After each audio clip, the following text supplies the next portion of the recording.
Hello, and welcome to the Wild Wild West podcast. My name is Richie Ritchie of the MHRT Network. Over that away is DZ representing his Los Angeles Chargers, as they like to say, bolt up. And right down below, in what one might actually refer to as the black hole, we have Mr. Jack Kenna representing his Las Vegas Raiders. Jack, thank you for joining us, and everyone for joining us tonight. We have a great show tonight. We're going to kind of go over OTAs and kind of where the real work begins. This is that first install where we all get going with all the guys there and all that kind of stuff. Really neat things, and you'll start hearing some interesting stuff coming out of all of our teams, and in terms of certain guys popping, certain guys not, all that sort of thing. So gonna have an interesting show. First things first, though, I just kind of wanted to kind of bring up something with my Denver Broncos. I am wearing the obligatory shirt. There has been an announcement where the Denver Broncos are going to be inducting Demaryius Thomas into the Ring of Fame for the Denver Broncos.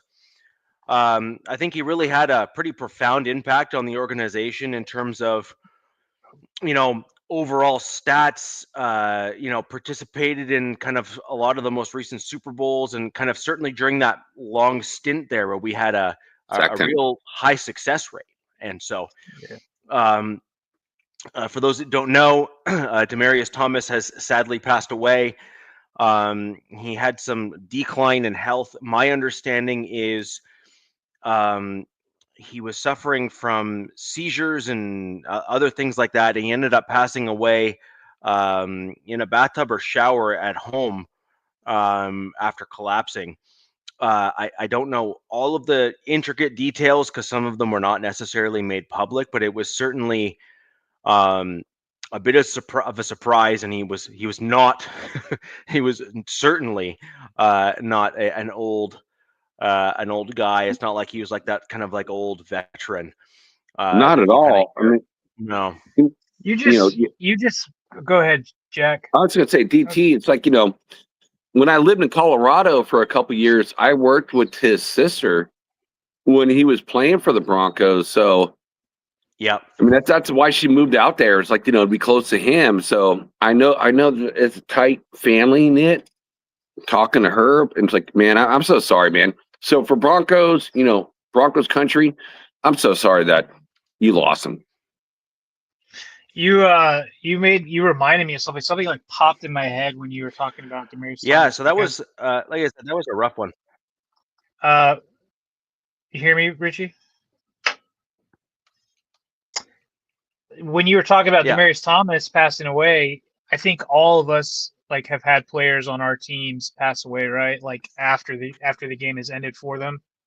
And it kind of reminded me something that American football is like the last true remaining gladiator sport. That was something that they watched in Rome in the Colosseums. And, while we haven't seen people die on the field, I mean, we have, but not as much as they did in Rome. But, you see these guys, like you just said, Demaryius Thomas, I know Junior Seau, they literally put their lives on the line on that gridiron, and it catches up to them in some cases, which is kind of sad, but just all for our entertainment, and them raising their family. So, it just makes me, feel like a little more respect should be given to these athletes. And I know they get paid buco bucks, but not all of them make that money. And especially these guys, back in the day we grew up with, they weren't making as much money these kids are now. Yeah, you go back to the old days, like, Cap knows this. So, by the way, Cap, it was great to see you in Sacramento with you and Ed Winchell. So loved it. But yeah, the really old days, like these guys would do this as like, a job, and then they would have to get another job in the off season. So it's not like today, it's like where these players are working out, getting better, and fine tuning the craft to play in the NFL. So it's like, yeah, it's like that's crazy. It's like it's kind of crazy, man. Just working with his sister. I knew her pretty good. So just put a bit of a summary on the kind of the age and when he passed. Demaryius Thomas actually had a very bad car crash in 2019. Like a bad one that he suffered some pretty substantial injuries from. That did make the news, and that was certainly something that was known to most throughout NFL circles. And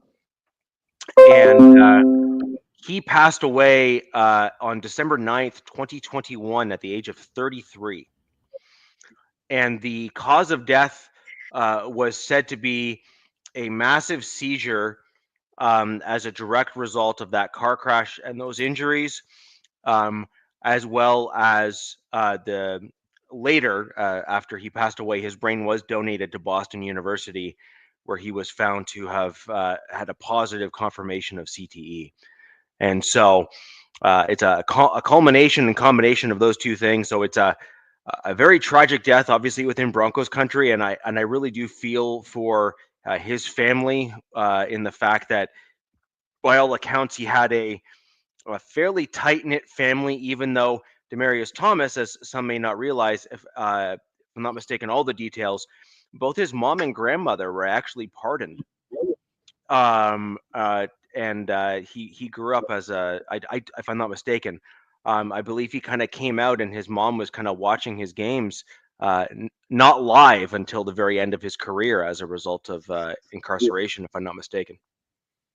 Wow. That's an interesting nugget. And again, just on the general measurables, because that's what really made Demaryius Thomas a rather unique kind of guy on the field. And this was kind of back in the Julio Jones kind of era of wide receivers. Like it was like DT, Julio Jones, and that kind of group of guys. He was a thorn in my bolts for a long time, man. He's 6'3" and 225, 230, and he ran at a good clip. And so he was one of those freak guys that was like a blend of size, blend of size and speed, and was very difficult to bring down. Yeah, actually, I put it in a note that I believe, and I know where I was. I was in New Jersey. And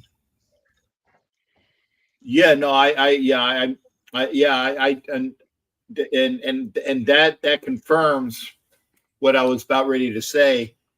Either, I believe it was his father, showed up at a Raiders game. We were playing either the Jets or the Giants, and one of the events was at a when the Raiders go on the road, there's always like a meet and greet for a lot of the away games. And this gentleman comes in and he's wearing an 88 jersey. Mm-hmm. And I'm like, dude, Broncos jersey, obviously. Mm. And I was, that granted, this is a big guy. And I was like, dude, you got some stones to be wearing that in here at a regular occasion. Yeah. But I believe it was his father, but it was definitely a relative. And I got a chance to meet him, and he said that I think it was actually at a time when he was out for a contract, or he had just recently signed a new contract. Yeah. And I know that the Raiders were wanting him there because if I'm not mistaken, he's from the Bay Area, or he played, so there's a Bay Area connection with him. And well, he was born in Georgia. Grew up in Georgia. Chris, so I said, Backtown, salute, brothers. Oh man, hell, we would have loved to have had him. There's something Bay Area related to Demaryius Thomas, and he wanted to play for the Raiders, but he did not. He went on to his next contract, and I said, "Well, shoot, that would have been somebody that I really would have loved to have seen." And I want to make sure that. Was it? Now, did he just recently passed, or am I missing it? So I thought he was dead a couple years. 2021. Yeah, he died in 21. But they're just announcing that they're going to do something for him in Ring Denver. of Fame. He's Yeah. being inducted into the Ring of Fame for the Denver Broncos.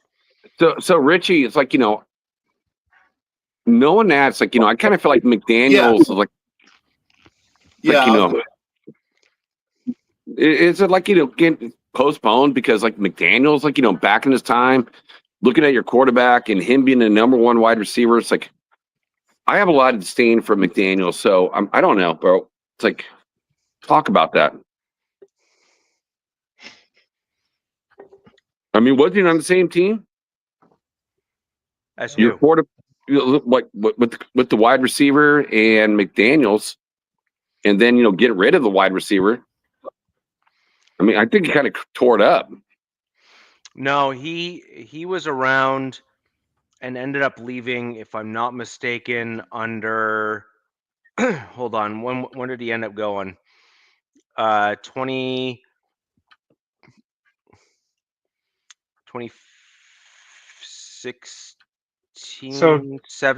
18. McDaniels was the coach when Demaryius was drafted. 19. Yes, he was. That's what I was thinking. He was from 2009, 2010. So he's a 22nd pick in the first round. Yeah. Oh. I said apologies for coming in late. I had to reboot my computer. There was the camera that you are seeing me on. Yes, I know this is an ugly face, but it wouldn't even come up to come on. So I had to reboot my computers. I've been away for so long. Jack, that but guy's yeah, I appreciate the fact. And again, okay, yeah.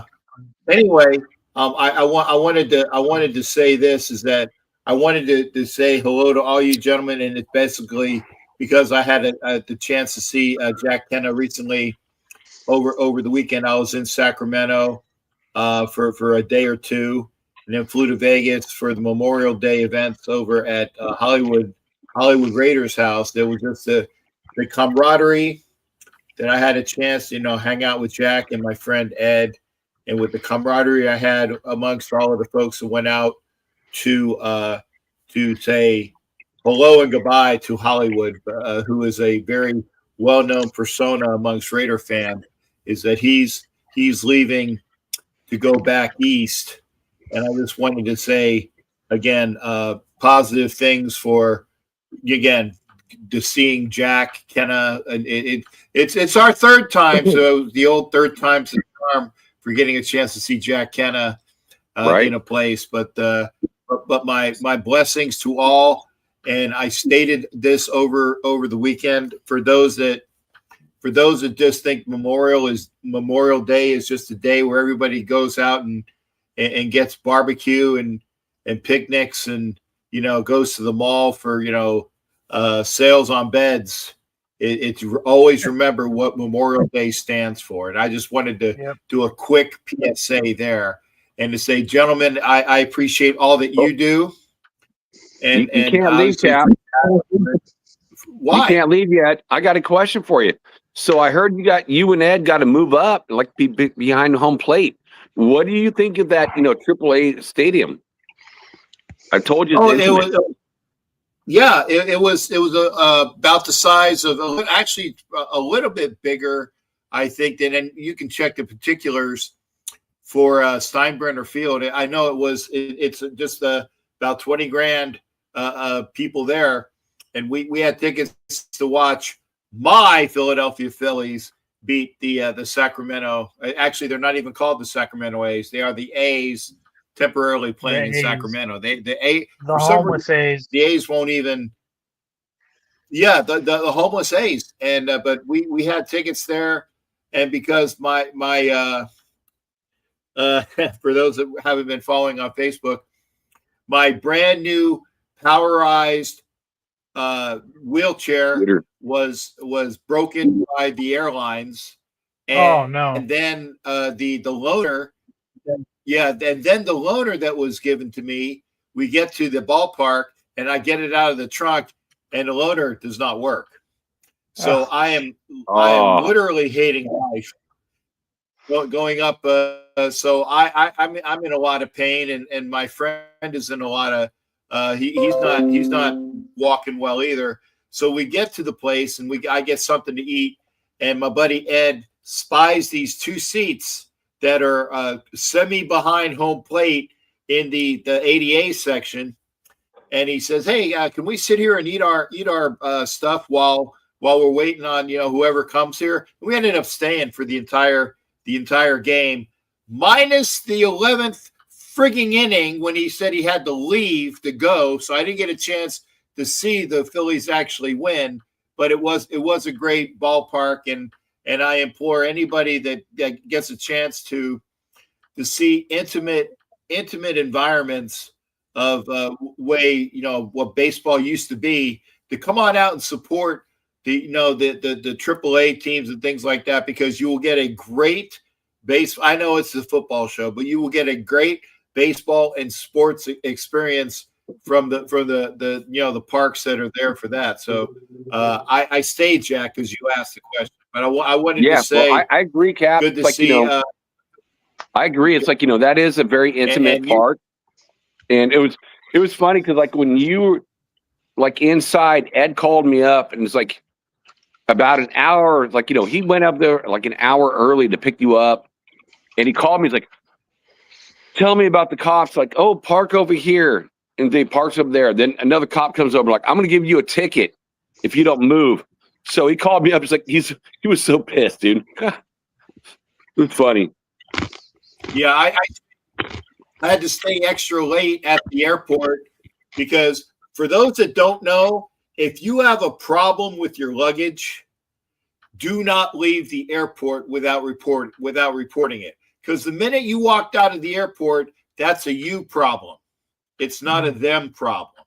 So the fact that I had I'm lugging basically a 50-pound weight, which did have wheels on it, thank God, so I'm doing it like that. But I'm lugging a 50-pound weight that's friggin' worthless from the jetway through the airport into getting my bag. And I said, I'm not going anywhere until I report this, which I did. So now Southwest Airlines is on the hook to provide to me a brand new $3,000 lightweight carbon fiber powerized chair, or fix it. Damn. And I'm hoping maybe you could afford to get some Dayton's on it, some nice Dayton rims on it, and maybe some ape hangers in the front. What do you think, Captain? I got the ape hangers on my Harley, so if I could figure out how to do that where I can actually control the chair with the ape hanger, I'd have to get it modified. The only problem with that, is that I got this chair because my scooter does not compactly travel, and it got effed up and I am trying to watch my mouth. It kept getting effed up by the airlines each time I was out there. So the scooter that's that you the saw custom painted one, right? Right. The custom painted one. Yeah. Right. Custom painted one keeps getting effed up by the airlines. So the VA got me the new compact motorized wheelchair. First time out, and they friggin' break it. So who says the VA doesn't help their vets? $3,000 brand new. Nice. And it's dead for it. So I'm still going through the process right now of getting it replaced. My scooter that you're talking about, that's with my graphic artist being touched up. So it'll be back to its wonderful pre-effed up appearances with some different add-ons with like the face of Al Davis and the face of John Madden, the Oakland Stadium and the Vegas Stadium on the sides, a couple other little detail work. And that one will be just for events that I travel to in my truck. Right. So that if it's a special occasion, I will maybe fly out with it. But the good news is that the draft next year is in Pittsburgh, and then the draft after that is in Washington, D.C.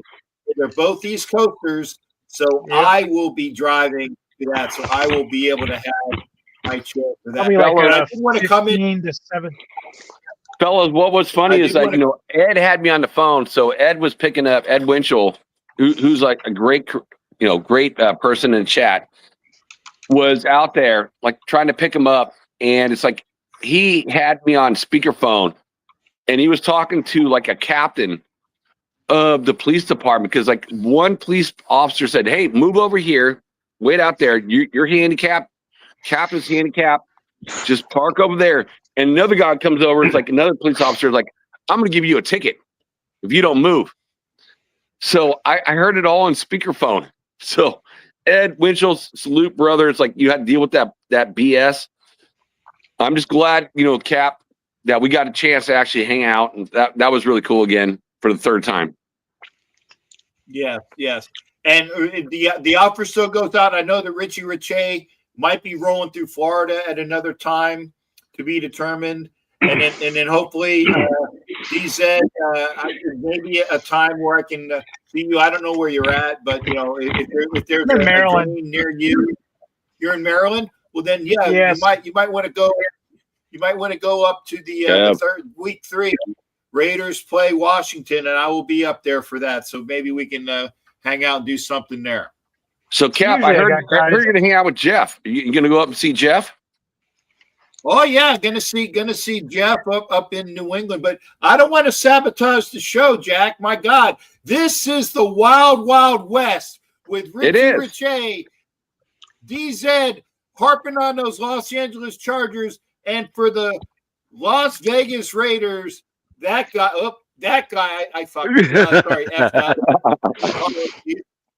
guy with your Raider views. I just wanted to stop by. And say I hope that everybody had a wonderful weekend. And I wanted to just send my best to all that. And again, with the there we go. There's Edward right there. Salute, Ed. Yeah, figuring it out was with Demaryius Thomas going into the ring of the ring of what is fame. It? The Hall of Fame. The Ring of Fame. Yeah. Yep. There we go. As you guys can see, my hair's all messed up. But my hat's off to Demaryius Thomas. But again, he was always a class act. Quick and dirty. He was always I wanted to say my best to you. So again, kind of shut up so they can get back to the show. Okay, I love you, brother. But it's like I love you too, bro. Talk about OTAs are going to be handled by Kenna because obviously he's more in tune to what's going on. I will just say that personally, I enjoy the fact that there is a buzz around the Raiders OTAs, and it's only going to get more buzz and more buzzing and more and I can't wait for the season to start. And again, everybody says the Raiders going to be better. I will just leave you with this: the Raiders won 4 games last year. I guarantee that they will win at least 5. That's better. What? Just 5? Wow. No, I guarantee you. I mean, people asking, are they going to be better? I think they're going to win more, but being better is at least one more game win, right? So they will win at least 5. True. That's the bet. Are they going to be better than last year? I guarantee it. Just like Joe Namath. I guarantee that too. On the pool side, I guarantee we're going to win against the Colts. Captain Jack guarantees that the Raiders will win at least 5 games. They're actually going to win more, but that's the guarantee. Will they be better? Yes, they will be. So I'm just saying that. Again, gentlemen, I got to go. I got things to do. But thanks. Always a pleasure here on the Wild Wild West with Richie Richey, PZ, and Jack Kenna handling the Raiders. And I'm sure maybe one of these days they'll get another Smugs person in here for handling the Chiefs. But to be determined. Nobody likes the you Chiefs. Guys. I guarantee you, what was that? I'll be drinking at least 5 beers during this show. Kona Spence. Guarantees he's going to get at least 5 beers. Kona. Sir, I don't have anything to salute. I don't have the drink. Well, wait. Here, I got a cup. Here, let me take the pen out of it. Here's to you, Kona. There you go. NFL Nation got, by the way. So you guys take care. Let me get out of here so that you guys can continue with the show. You guys take care. It's always a pleasure. Kona is one of my favorite Broncos fans ever. Hey, Richie. I want to go back to. I want to go back to a comment that was up earlier from. Wow, where did it go now? It was about Bo there's Nix. A comment also I want to talk about. Yeah, it was about Bo Nix. I'm just trying to find it here. I responded to it. Yeah, I saw that, and I'm going to leave that one to y'all. I ain't touching that one with a 10-foot pole. Take care, guys. Here we go. So this is a question obviously directed kind of in my direction here, and I'll happily answer this. I don't believe that Bo Nix is going to have a sophomore slump, and I believe that for 3 reasons. One, I am 100% for sure bias. Number 2. Really?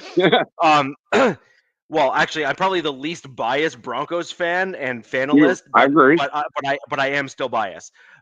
Number 2, I actually don't believe that Sean Payton will kind of allow that to happen, and I think that he will manipulate and alter things in order to allow Nix to continue to progress. And I do believe that Sean Payton has a history of doing just that when it comes to trajectory of his quarterbacks that he has on his roster that he's kind of building up. And then number 3, in seeing how Bo Nix conducts himself, I don't think he has that gene in him. So typically when you see a sophomore slump from a quarterback, it's typically because they've gotten complacent. And everything that we saw from Bo Nix last year, he just showed that he had kind of that Iron Man gene. He kind of, even when he was down in games, he's just like, okay, so let's win this thing. And most quarterbacks that have that gene do not experience that sophomore slump. They actually typically see the step up rather than the slump. I have a different interpretation of the sophomore slump. I believe that when a lot of rookie quarterbacks come in the league, they dumb it down, or they have them kind of do what they're familiar with in college. And then I think what happens is when they get into year 2 is they try to sometimes go with the playbook, right? They incorporate much more of the offense, or the offense that they want to run, the more pro scheme offense. And I think sometimes that just could be overwhelming for the young quarterbacks, to take on. And I think that's maybe one of the contributing factors that we see some of these guys have sophomore slumps. But I kind of see Bo, Bo's like, now the NFL has tape on him. Year 1, you really don't have tape, so you don't know what to expect. I think Bo may have a little bit of a slump, but I don't think it's going to be much of a drop off because he's that good. Yeah. In my opinion. So it's like, yeah, I think it may not be like year 1, but so year 2 maybe like, a little bit less, but not by much. I feel like, The offensive line's good. The running back group is good. You got better at the wide receiver. So it's like, I feel it's going to be kind of the same. But, Denver's defense is going to be phenomenal. Phenomenal. I mean, I'm saying this right now. Phenomenal. Like, probably one of the top, if not the top defense, top 3 defense in the NFL this year.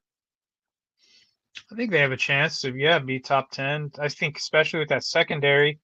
You got to think, though, some of the guys they did bring on are getting a little long in the tooth. But we'll see. As long as they have good depth there, which I'm pretty sure they have some decent depth in Denver. But, yeah.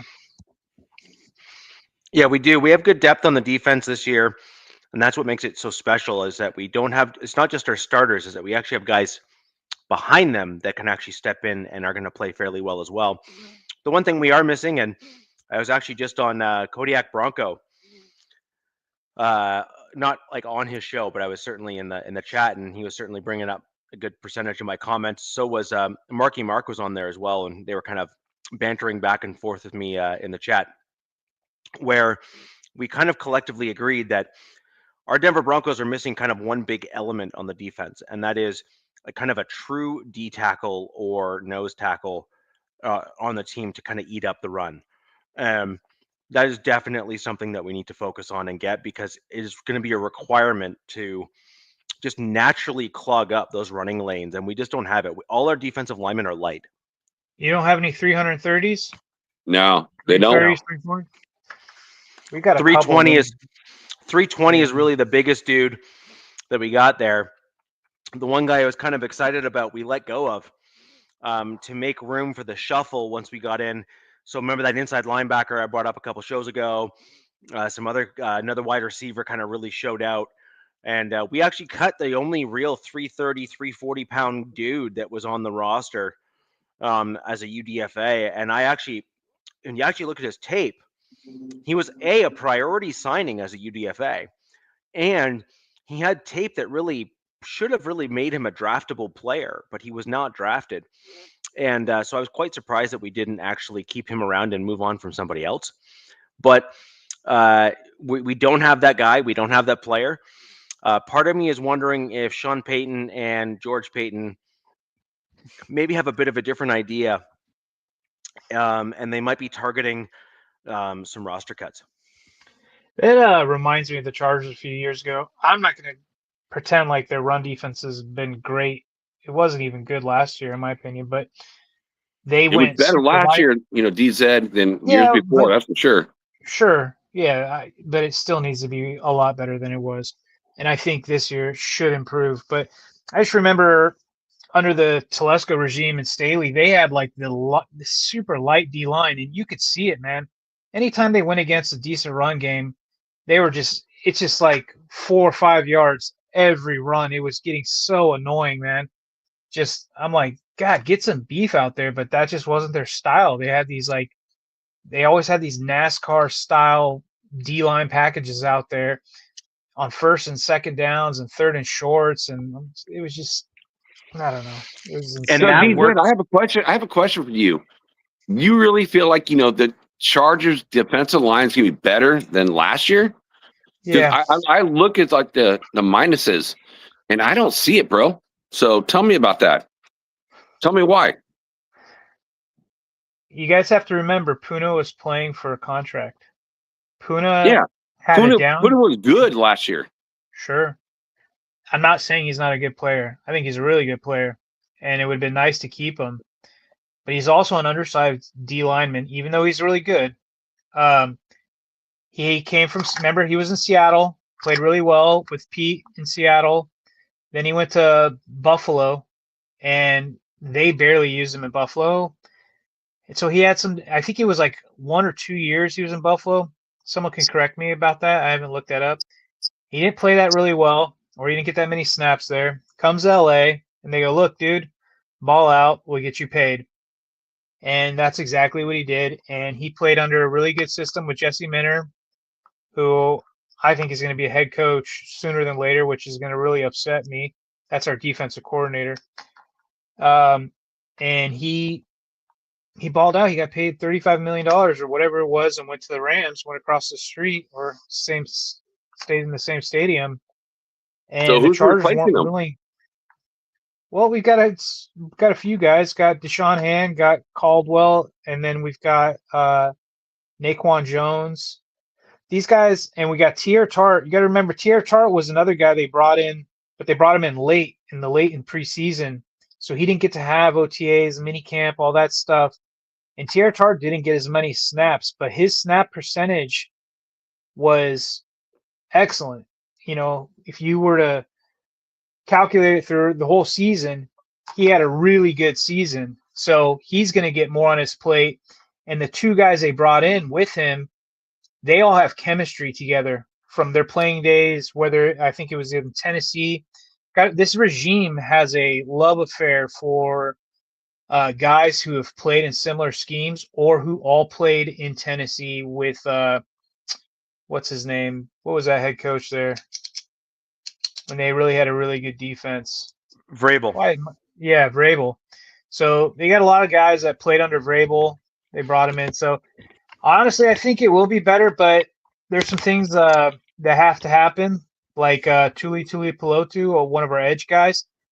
He has to not be on special teams this season because he played a lot of special teams, which as a starting edge guy, you don't want your edge guy being on special teams. So I think their draft pick, their 4th round, Kyle Kennard, the other edge that they got from South Carolina, I think he's going to take over, fingers crossed, for Tuli on the special teams, which will allow Tuli to be a better edge guy along with Khalil.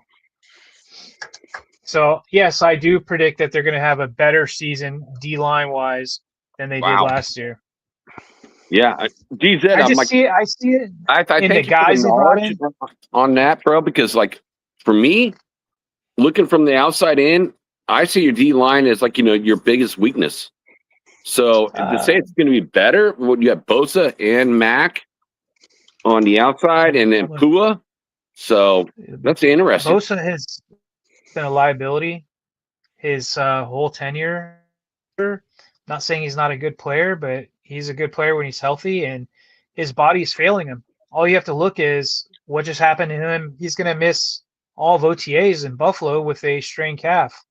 So, and Mac obviously is getting old, but, this is where we need Tuli to kind of step up. And I think, like I said earlier, is you got to take those special team snaps off of him and let him be a true edge guy, and I think that's because our special teams coach always wants one edge guy on their special teams.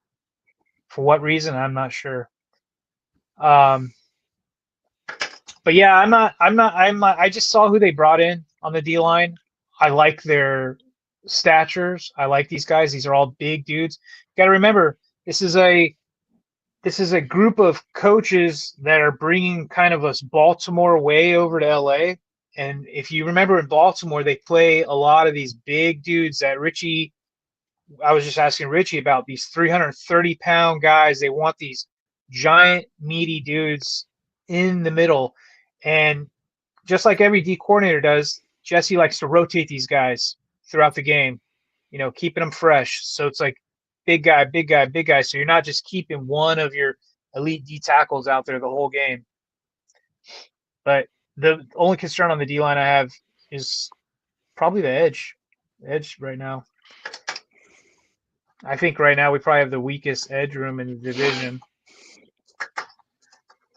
I can't argue that.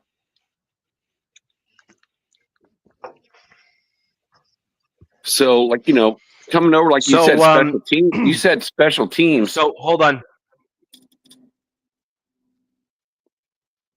So, with regards to bringing it back over to kind of the OTA stuff, what I'm finding this year is the league and our teams collectively. This is both Raiders, Chargers, Chiefs, and Broncos. Chargers kind of kicked off their OTAs yesterday and continued those today. Broncos kicked off most of their OTAs today. We're seeing tight-lipped like very little coming out of the OTAs in the early stages here. not a ton of news has come out about specific players. More, at least I can speak specifically to the Broncos here. It's a lot more generalities that have come out. It's like, Sure. Bo Nix is come in prepared, or Nick Benito has now got a new moniker called the Bloodhound, and that's the nickname that they're calling him. And so we're getting these like kind of brushstroke type generalities rather than, wow, the scheme is working really well for Troy Franklin, who's really made some major progress forward. Like, we're not getting like the very kind of minute granular stuff that we would typically get out of previous years. Like last year, for example, I don't know what it was like for your teams, but I can certainly speak for the Denver Broncos. There was very kind of pointed specifics that were getting released by those in the know and the media, and that's just not that. It's not the case this year, at least so far. Maybe in a couple days, maybe that'll all change, but for right now, it is very general. I'm waiting for, I think more will come out in preseason, especially for like these guys that you're kind of excited about, Richie, the UDFA guys. I'm excited for that too, to see some of these guys that are on the bubble, because, I know in the Chargers, they've got a huge, wide receiver room right now. So it's like interesting to see, is there anybody that's going to be able to, step up in these preseason games and show like they deserve to be on the 53. And then also at the secondary as well, there's some guys, the O-line combinations, that's just something that has been talked about with the Chargers OTAs, is, they've been doing some shuffling, and there was a lot of talks about, Zion Jensen, the first round pick guard that they picked up a few years ago, giving him a shot at center. So he's been working off to the side, snapping to Justin, but it's still Bozeman with the first team when they're doing 11-on-11s or whatever it is. And then Andre James we picked up from the Raiders. He's on second. He's been a second teamer. And something I'm noticing, though, that I'm kind of happy about is a lot of these guys are cross-training, and it's something this team is doing from top to bottom on both sides of the ball, is a lot of flexibility, which I like. I think is really good because, this game's got a lot of attrition in it and people go down. And that's one thing I'm worried about with this O-line is injuries, but they've brought in guys like James. I know he wasn't great with the Raiders last year, but this guy's got 60 games under his belt. This dude, he's been in the league, so he can come off the sidelines and fill in if you had an injury or something. And then we've got, Pipkins, who was our starting right tackle, our starting right guard. He doesn't look like he's going to start this year. If that's Mekhi Becton's taking that spot, this guy's getting paid $9 million. So that's going to be one hell of a, backup that you're going to have on the sidelines, unless they trade him, which, why? If you're paying him, pay him. If not, trade him, because that's a lot of money to just have there sitting there. So there's still that. There's some pretty cool stuff, but I do know Charger fans are kind of freaking out a little bit because in LA they had 91 guys in OTAs, and if you guys remember, OTAs is voluntary; it's not mandatory. And there was only one guy missing, and that was Rashawn Slater. He's not out there because he's due to get paid, and that's the one guy all of the Charger fans need to get paid. But this is the same. The front office is remain the same forever, and usually these big contracts don't happen until summertime, so really like late summer, July, August, things like that. And there's also some rumors about Rashawn Slater and his personal life with his significant other is another reason why this contract's not happening right now. Dude, where's the ultimate Chargers fan? Where's Piano Man?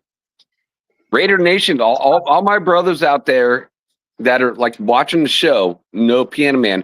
Why is he not here to support you, DZ?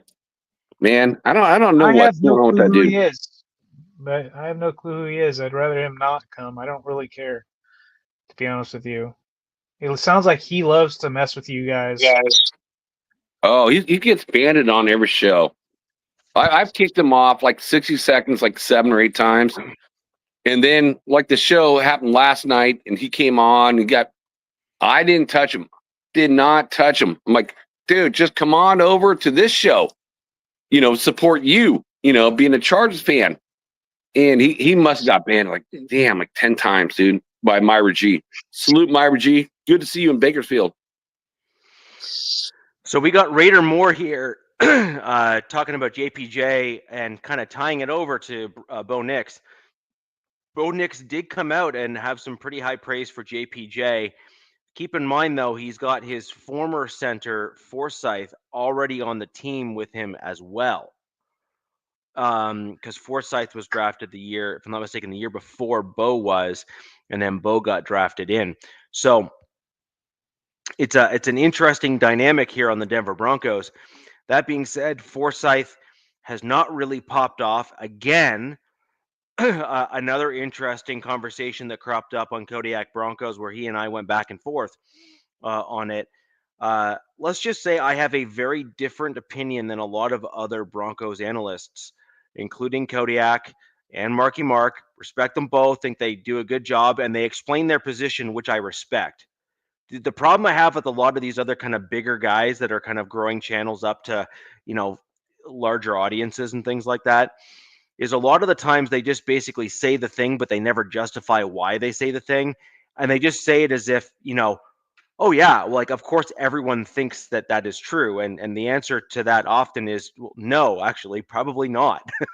And so for me, and where I differ, I think, from a lot of Broncos, whether it be analysts or fans or fanalists in my case, is I don't believe that the Denver Broncos center position is particularly good. I believe that we saw some good pass pro out of Wattenberg, who was our current starting center for the Denver Broncos. But I think he looked like trash in the run game. Like, I don't mean trash. Now, to Wattenberg's credit, from year 1 to year 2, he made a massive leap forward and actually became he was like dog water in his first year. He was like one of the worst linemen I think I've ever seen on the field. Like I looked at, I was like Kappa. Well, I was like, that's a lost cause. And to his credit, he put in clearly an awful lot of work in the offseason and came back and won out the starting job. So, I mean, good for him. Now, I didn't actually think he won the starting job. I think he kind of got given the starting job, but that's my take. I thought Forsyth looked much better in the run game. Where I differ from a lot of other folks out there is my test for most of the center positions is not whether or not you can pass pro really well, but it's whether or not you can run block really well. And the reason why I lean in that direction compared to the other is I believe that pass protection is something that can be taught. I believe it is much more difficult for a guy to be taught to move another man off the ball. I know a lot of people disagree and they think it's the other way around. I disagree. I don't, because the problem I have with this is that I've seen far too many guys come in who can pass pro reasonably well, but they can never learn to run block, because the problem with run blocking, and the reason why I disagree with most people, and it sounds like I will also be disagreeing with you, DZ, because why not, is run blocking is not just technique, it's also an attitude. You have to have a certain mental attitude in terms of playing the game of football to be an excellent run blocker. And Sure. I'll even give an exact example. One of my favorite linemen on the Denver Broncos in recent memory is Quinn Miners. Yeah. Currently the guard for my Denver Broncos. That guy came into the league and was nasty as a blocker in the run game on the offensive line. He struggled, and you were an audience member at that point on the show, DZ, as opposed to now the host. I said this up front. The dude's trash in pass pro, trash, like absolute garbage in pass protection. But the guy is a mauler in the run game. And that is an attitude thing, because when you can move and demoralize another team by moving them off the ball, it does wonders for your team in the long-term success within that game, especially when you get into the third and fourth quarter. And as long as the guy has the mental mindset of, I always want to get better and I always want to improve, Quinn Miners, again, as a great example of that, he can be taught how to pass pro better, but the mental mindset that is required to be that nasty run blocking guy at the guard or center position is something that you can't teach. You just simply have to come into the league with it. Now, I can only And counter Ricky, that. I'll say this. It's like, I see it the same way. It's like, I just look at like some of the, Jacoby Myers got that mindset. The rookie they drafted in the second round, Jack Besh, has that mindset.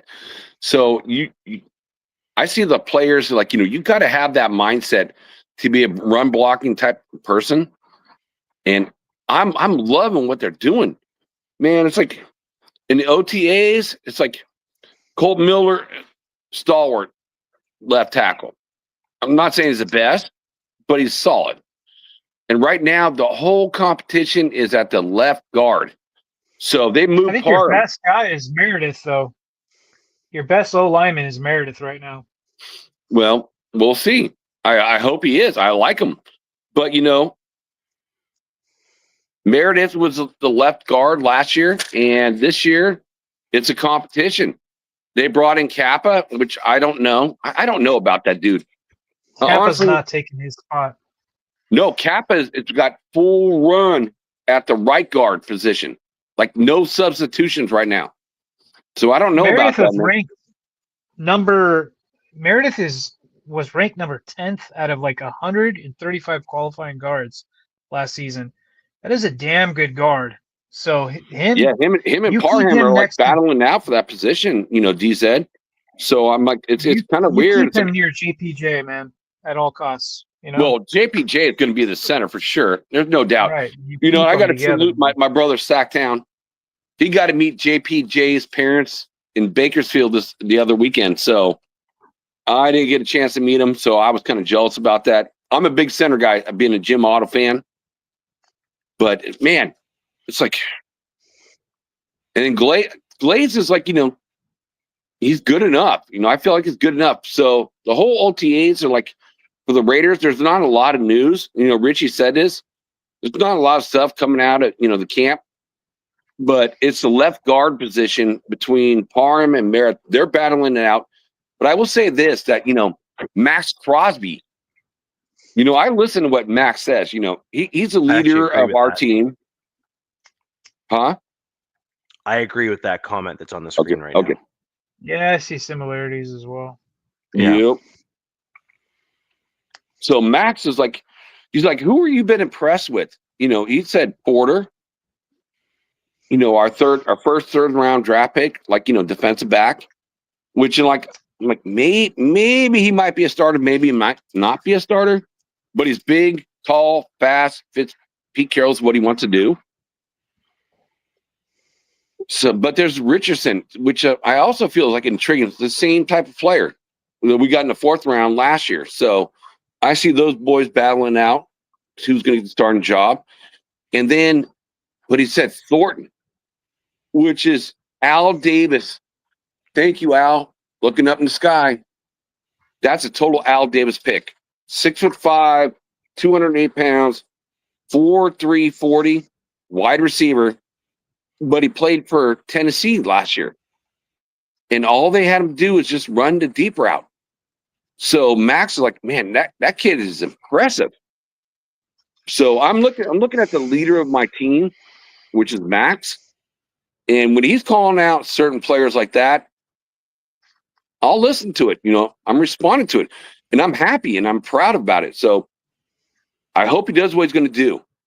And again, he's going to hurt your guys' defenses for sure.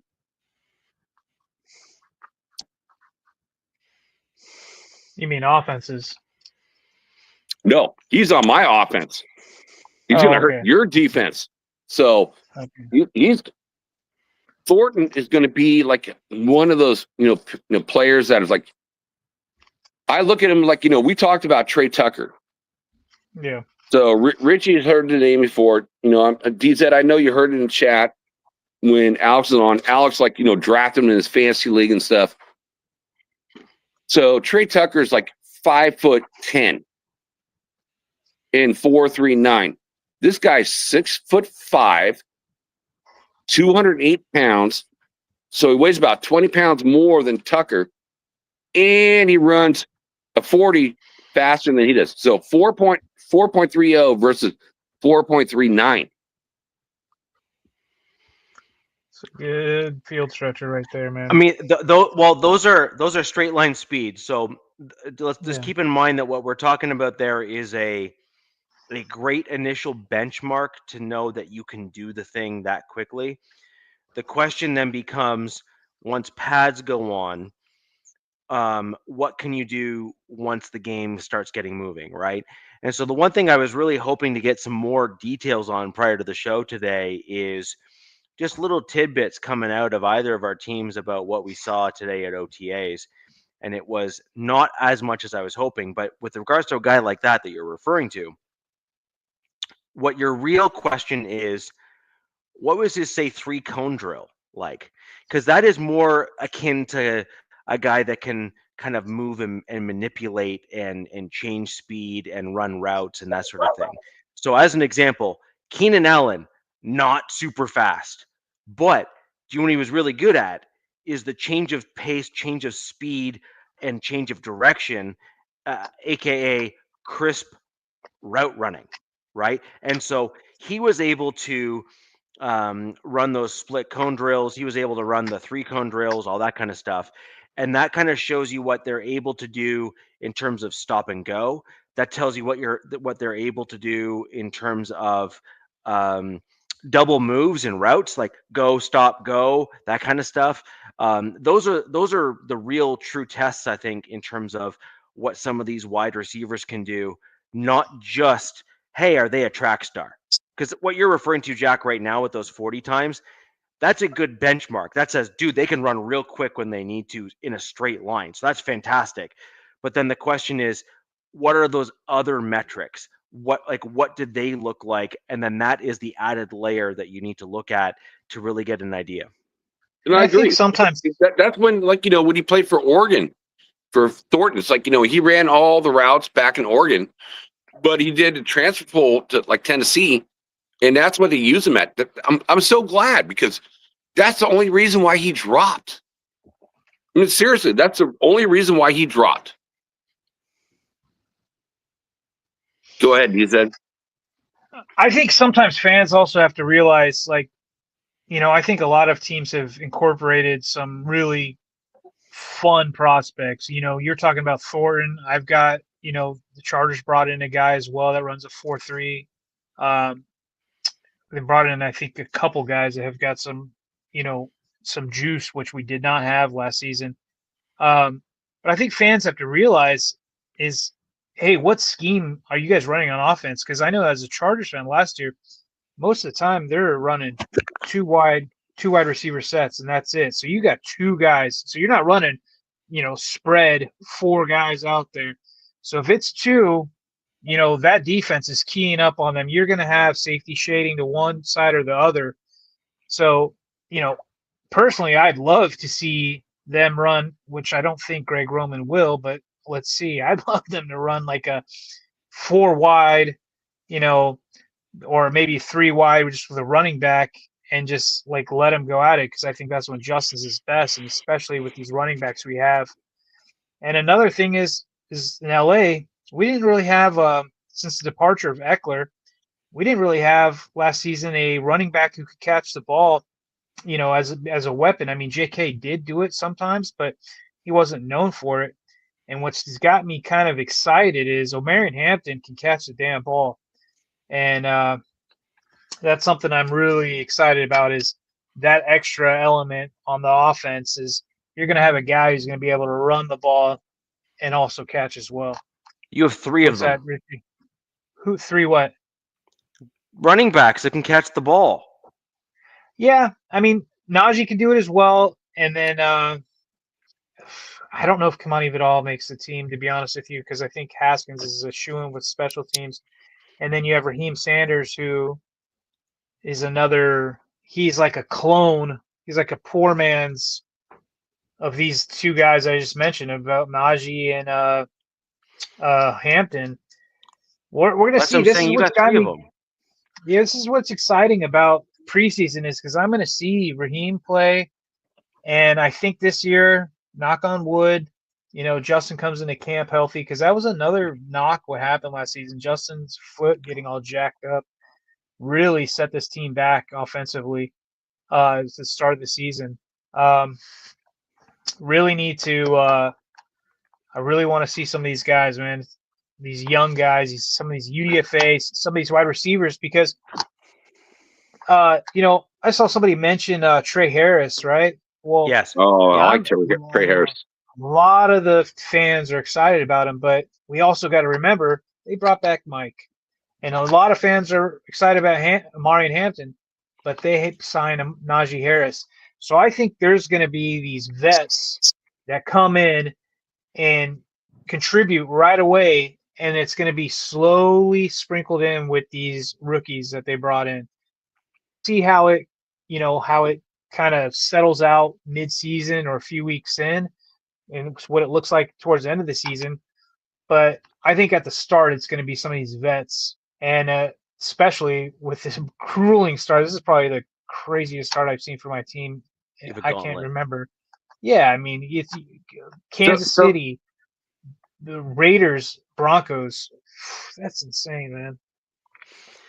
But so when you look at what do you think is going to be a split carry? Hold on, Jack. Between them. Hold on, Jack. So DZ made an interesting point there, and I think there's two things that need to be unpacked first, and then we'll get into the split of carries there. One, you just mentioned that you brought in a rookie that is a top-tier rookie in Trey Harris. He was, by most, slated to likely be a first-round pick. Bingo. Likely be a first-round pick. You got him in the second, okay? Yep. Then you got Amari and Hampton, who was basically, by most accounts, the number 2 running back. Hampton down here. Yeah. He was like number 2, right? But let's be honest. Where you put Hampton and stuff, you're saying here, we're still talking. There's about 10 to 15 running backs that would have been number 1 overall in most other drafts. Sure. Right? Like let's call a duck, right? Like Hampton in most other years would have been like the number 1 dude if he was in years past drafts, right? But again, you have Najee Harris.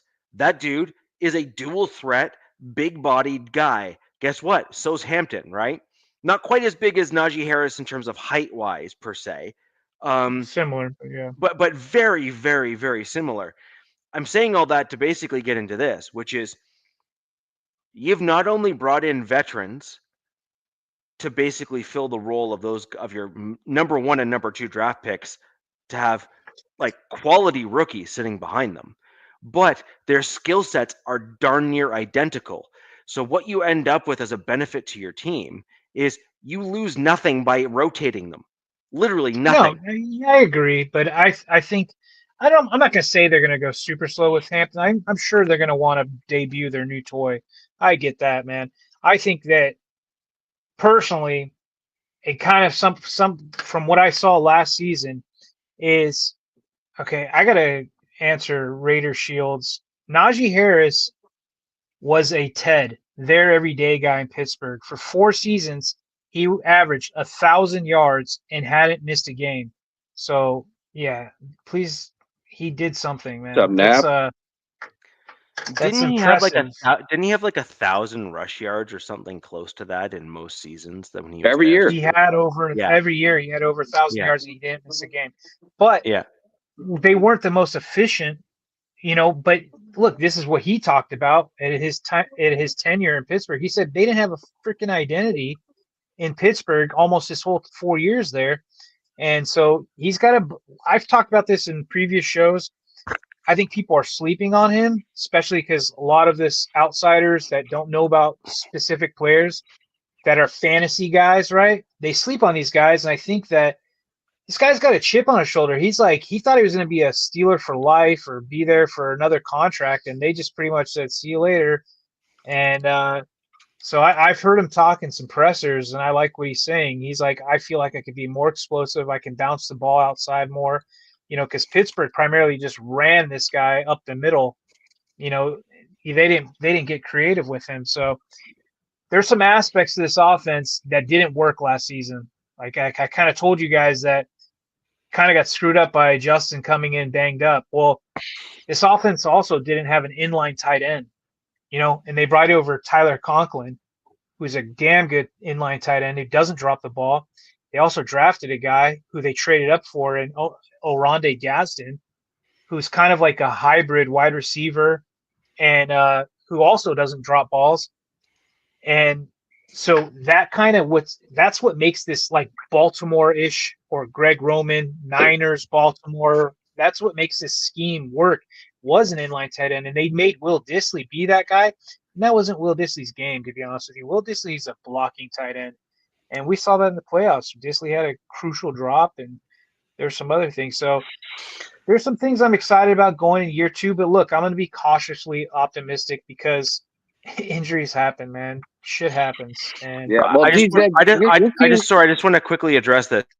4 yards a carry means that if you get 4 yards on the first down, then that means your team is at a 2nd and 6.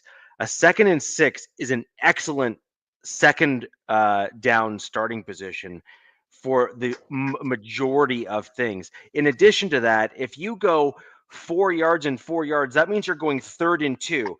3rd and 2 is like what most coordinators want to end up with because you have like the entire playbook open to you. And can we also mention what effing division Najee Harris played in the last 4 years in? The AFC North. Probably arguably the toughest division in all of football during his tenure. So if he's getting 4 yards a clip against those teams, I'll take it, man. But look, like I said, they're going to have Omarion. And then, I think Rocket Sanders, the guy you also were kind of mentioning, Richie, I think that's a guy that I'm hoping makes the team. There's also, remember, there's a guy they drafted last season, Kamani Vidal, but he's got to get much better in pass protection because they're not going to trust him out there if he can't pass, bro. That's a huge red flag for any team if you've got a running back that can't pass protect. But that's another guy who's dynamic. He just didn't get any shots last year because they're like, we don't trust this guy to block. So we'll see if that picks up. But this Raheem Sanders, guys, he might be a gem. And but Trey Harris, I'm extremely excited about. He's probably one of my favorite picks in this draft this year. He's one of my favorites too. He could have been a first rounder, but I think he had a lot of stat padding due to the offense he was in college, and his coach loved to beat up on inferior opponents, which allowed his players to stat pad, especially that he was trying to get that quarterback, I forget his name, trying to get him a Heisman, which I don't think he did. But Trey Harris also, he got the stat pad, but it's still impressive that I think he slid for injury reasons also during his last season, but he got almost like I think 1,000 yards in like 8 games or something. So whether it's against inferior opponents or not, it's pretty good. It's pretty impressive, and he's got the traits to make it in the next level. We'll see. Like with all these prospects, we'll see. But I got a question for you, Jack. Edward had a comment up there like, you guys, is there any argument, it was earlier in the show, is there any argument on this panel that Genty is not a rookie of the year guy? And no. I have, so you guys brought in all new stuff, I get it, right? And you got your O-line's looking better in my opinion, you got pieces there, weapons, but Genty to go, now he's getting in the NFL, arguably in a really good division. I think the AFC West is underrated. It's rated due to the Chiefs, but I think it's underrated, as other fan bases look in on us. But last season, the Raiders were 32nd in total rush yards, total yards per game, and yards per carry. So we all know Gentry's special, but do you think that he can flip this 180? Absolutely, I feel he can flip it. It's like there's no doubt. It's like, going last year, I thought your team was actually going to take Brock Bowers, DZ, but you took my boy Joe Alt instead. So Brock, fell down to us. Again, I thought quarterback would drop to us with Richie's team. Help drop Brock Bowers down to us. Do I feel like Genty is like kind of the same type of player like Brock Bowers? Yes, absolutely. So I feel it's going to be totally special. And I feel like, he's already set his marks. He said it. It's like, I want 1,500 yards at least. Wow. 1,500. I'm like, you know what? And I'm not going to argue that for this kid. What did Henry have? Henry had like 2,100 yards last season. Derrick Henry, I think. But this is the NFL versus Boise State, right? So it's gonna go lower. But he's like the highest rated running back since Saquon Barkley. So it's like I feel like he could do that. You put him and a Brock Bowers together, and you get an accurate quarterback. I think Geno was like number 5 in the NFL in accuracy. Yeah. And then you pick up 3 wide receivers, 2 offensive linemen, and a defensive lineman who can run the rock, when you're near the goal line. Yeah, I feel like, honestly, guys, I'll say this. I think the Raiders will probably have the best offensive line in the AFC West. I mean, like, not offensive line, but the best offense overall in the AFC West coming in this year. That's a bold statement. I like it. I mean, look, I'm not going to clap back. Whoa, hold on. Much improved.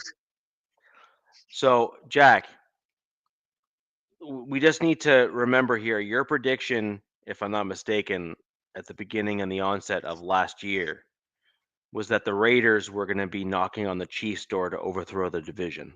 No, I didn't say that. Or was that Captain? Someone in the Raiders side of things was saying that that the Raiders were vying for either number 1 or number 2. I thought it may have been you, but if it's not you, then it was Captain Jack. But either way, I think that coming from a team that has gone through what the Raiders are going through right now, and don't get me wrong, I think that the Raiders are on the absolute right track. And I've always given credit to the Raiders when a lot of other Broncos fans won't. So I kind of feel that I kind of call balls and strikes exactly as they are. As it stands right now, you are bringing back the majority of your offensive line, albeit I think you have guys that are now in the right positions. JPJ had no business at guard. Sorry, he just didn't. But it's his first year playing center at the NFL level. That is a big deal, right? Like first full season now. Now he's where he belongs, so that's also good. But you also have, right? But you also have guys that are moving positions, learning new schemes, learning new things, all that kind of stuff, and that needs to be factored in. Now, am I saying that the Raiders are not on the right trajectory? No, and that's what scares me. I actually think you're on the exact right trajectory, and I wish you guys would screw up at some point because I feel much better about myself. But I actually think the Raiders are exactly on the path that's going to get them back into NFL relevancy. And I think you're going to start seeing that coming out of your OTA performances. You're going to start seeing cohesion. You're going to start seeing that competition, the grit that you're used to seeing from the silver and black. I mean, I wish you guys would just, have a fumble, if you will, and I'll be right with the world. But I just don't see that happening. I actually think you have competence. I think you have competence that has now re-entered the building, and you have a steady hand in Pete Carroll, which is, I think, what you guys really need. Now, that being said, I think it's too early to reasonably say that Genty is going to have any sort of a season like you're suggesting. Now, I will grant you that No, running that's back. what Genty said. It's not me. It's what Genty said. He said he wanted 1,500 yards. It's what he said. Not I think it's a Jack Dennis. fantastic. Okay, well, I think it's a fantastic goal, and I wish him the best in success at achieving that goal. I will say that Josh Jacobs, who I think that anyone in silver and I black and love anyone Josh Jacobs for look, sure. that dude is I mean, he gave me fits for the Denver Broncos, and I'm sure that DZ is right up there with me saying, Yeah. I am glad that dude is gone. But when Yeah. you look at his stat sheet from 2019 to 2024, and Jack, I'm just simply going on straight stats and yards, which is what we're talking about. Josh Jacobs had over 1,500 yards once, only once. And what makes the running back position so unique compared to other spots in the field, and I would say wide receiver is in a similar position to this. You need a quarterback that can adjust protections at the line of scrimmage. I actually think you have. Truly, I think you have a quarterback that is capable of doing that in Geno Smith. Right. So I think that box is ticked. So I'm not even knocking that. I think that you guys don't know, and I think it's a risk to call out 1,500 yards until you know that the offensive line fits the scheme that your offensive coordinator and your head coach want to run. And I think as a fanalist and as someone who wants to look at things objectively, I think that is a fair take. And it's That the is a same fair take. question. It's the same take that I had for this dude's team over here last year, which I received very little pushback, even amongst the largest Chargers podcast that I know most of them personally. They didn't even push back on that. They're like, dude, that's fair. Like, you just don't know which guys fit properly into the scheme of the new regime. That is a completely above board take. And by the way, I had the same take for my Denver Broncos when Sean Payton first came into the building as well, which is I don't know what elements from New Orleans he's bringing to the table. I don't know what elements from his kind of old bag of tricks that he did not even bring to New Orleans that he's bringing to the table. And I don't know what elements from other guys that are in the building that he's also factoring into his offense as well. I know what I know and I know what I don't know, and there's too many unknowns for me to speak definitively in terms of what I think I was going to see and what we did see. I was pleasantly surprised with competence back in the building with Sean Payton, and I think the Raiders are gonna, all Raiders fans, I think, are going to be pleasantly surprised with Pete Carroll. Although I don't think you guys are shocked if you do well. I think you're expecting yourself to do better, and I think that's also fair. Right. But you don't know how those players fit in to what his vision is yet. And I think where Genty can kind of really pop, go off, is year 2. Because that is a full season where Pete Carroll kind of knows what he's got, knows who's there, all that sort of thing.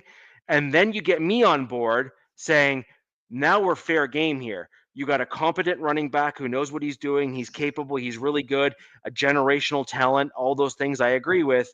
But then you also have the head coach, the coaching staff, offensive line coach, et cetera, that can all then slice and dice the line in such a way to target guys to fill roles that either worked or didn't.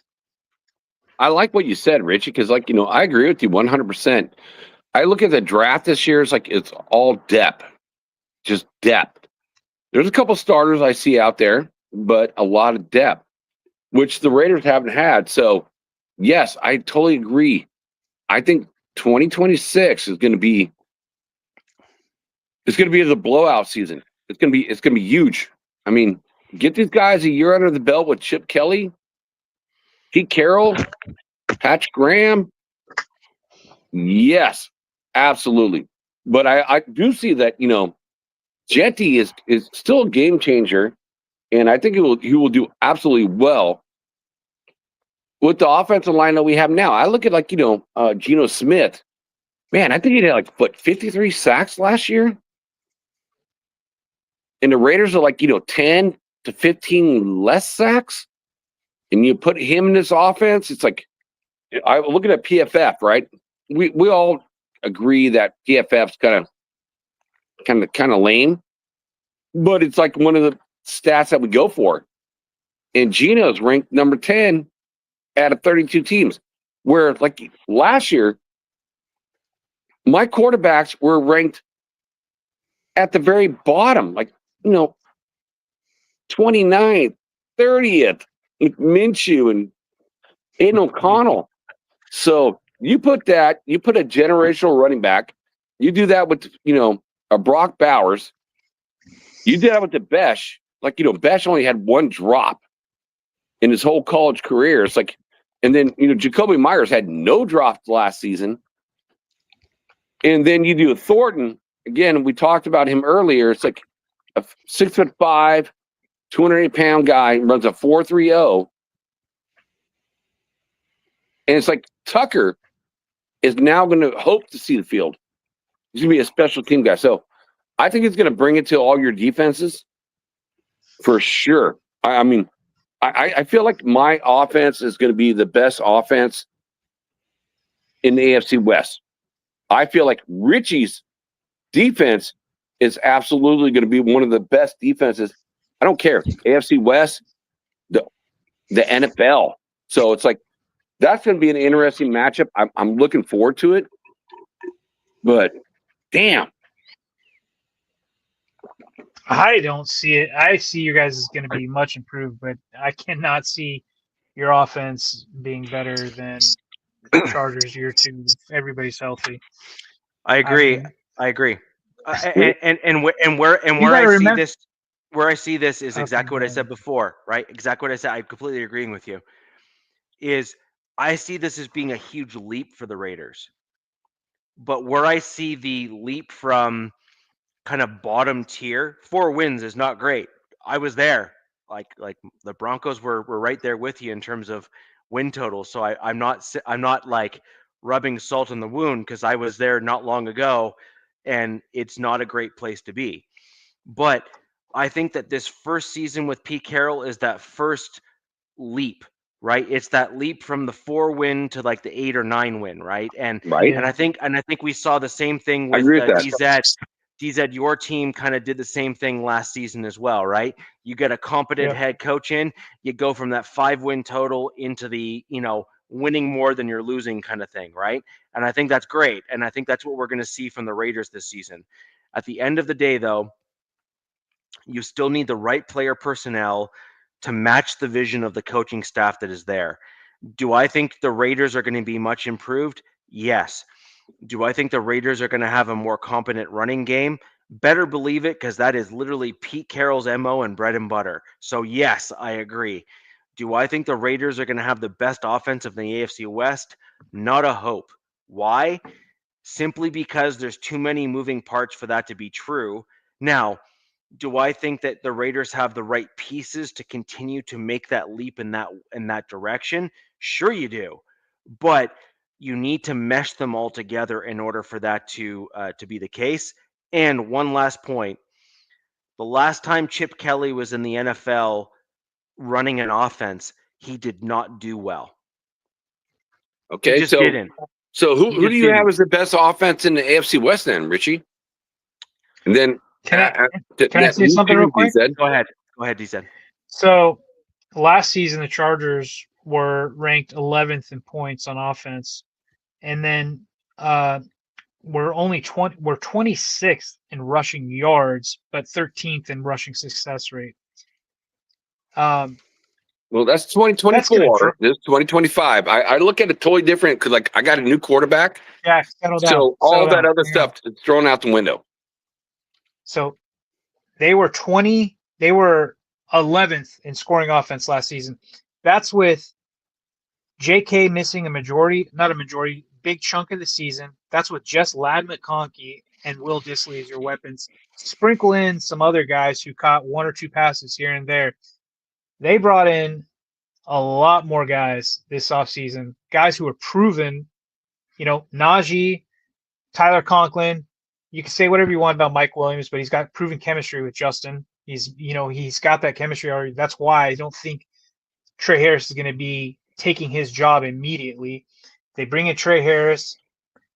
Now I'm starting to think, like, if Ladd isn't the number one target, or if Ladd isn't going to be bracketed by all these guys, this is going to open up the offense. So I can, other than the fact that we're going to be playing a second place schedule, which is going to be, we have a tough schedule this season, this offense should be dramatically increased. And, Justin's not Lamar, right?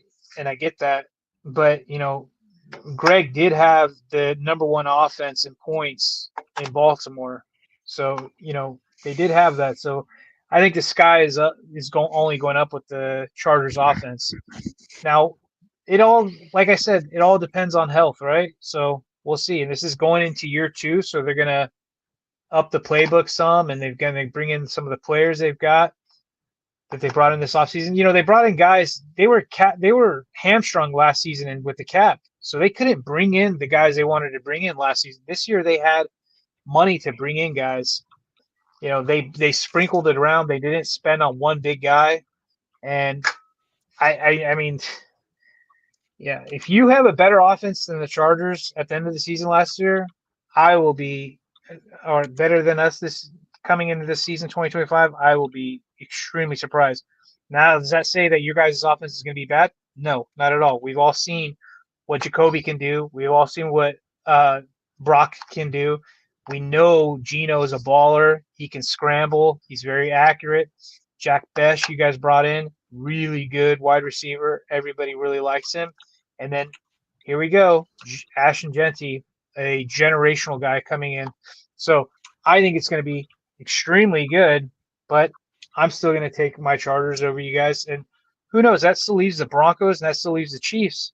Everybody, we haven't had a Chiefs guy on here, rightfully so for some other reasons, but we're not talking about the Chiefs. The Chiefs are still the Chiefs. They still made it to the Super Bowl with statistically looking like the worst Chiefs team in the last 5 years. That draft fell to them, man. This year, it fell to them. So I hate to say we'll see what they do. We'll see what the Chiefs do, and then you got Broncos. We got Bo Nix coming to year 2. They bring in a good good running back, RJ Harvey. They need a better guy, dual threat, dynamic dude. So we'll see what happens. We'll see how this shakes out. And not to mention, I know Richie doesn't agree with me, but Broncos O-line, in my opinion, is probably the best O-line in the division right now. I think we have the ability to be better than I think we are. I just need to see more in certain elements of the game. And my point there is, and this is why I know I'm not wrong. So there is a question earlier up here in the chat where it's basically like, is Bo going to be elite? No. No. Well, that I think we might disagree on. I think he's going to certainly start climbing that ladder this year, is my opinion. But the question is, who did the Broncos compete against? Who were we competitive against in 2024? And the answer to that is we beat the Bucs team that was basically on a hot streak and killing it, and we just they beat our ass though too. Yeah, and we demolished the Bucs. We just killed them, absolutely slaughtered them. I remember that. We also had a pretty sound win against the Browns, which were also another pretty good team last year as well. And we also beat the Chiefs. We're also competitive against the Steelers and a couple other teams that were competitive, losing by only 3 or 4 points, or at least under a touchdown in many of those games as well. So we had a lot of games where we were competitive, but may not have won against those upper tier, like the Bengals, for example. We lost, I think, by 5 or 6 points. And so again, this was, but we lost by literally a fluky field goal against KC the first go around. And so we were certainly a team that were capable of beating them. And then we go on to obviously, bouncing their backup. So that's fair and true. But a win is a win at the NFL level, and that's what matters. So you asked who we beat that were good. Well, KC, the Bucs, and the other, I can't remember the other team that I just listed off. I just looked it up. You brought up a really good point, Richie, and it has to do with my team. Is you could say the same thing about the Chargers. People who did the Chargers beat last year? Who's the good teams they beat? we didn't beat good teams last season. You That's did. a problem. And the only good team that we beat is Richie's team twice. But which count. That's a division game. They count. Dude, big time. that's double wins right there. But, Interdivision those games, are like double wins. Those are huge.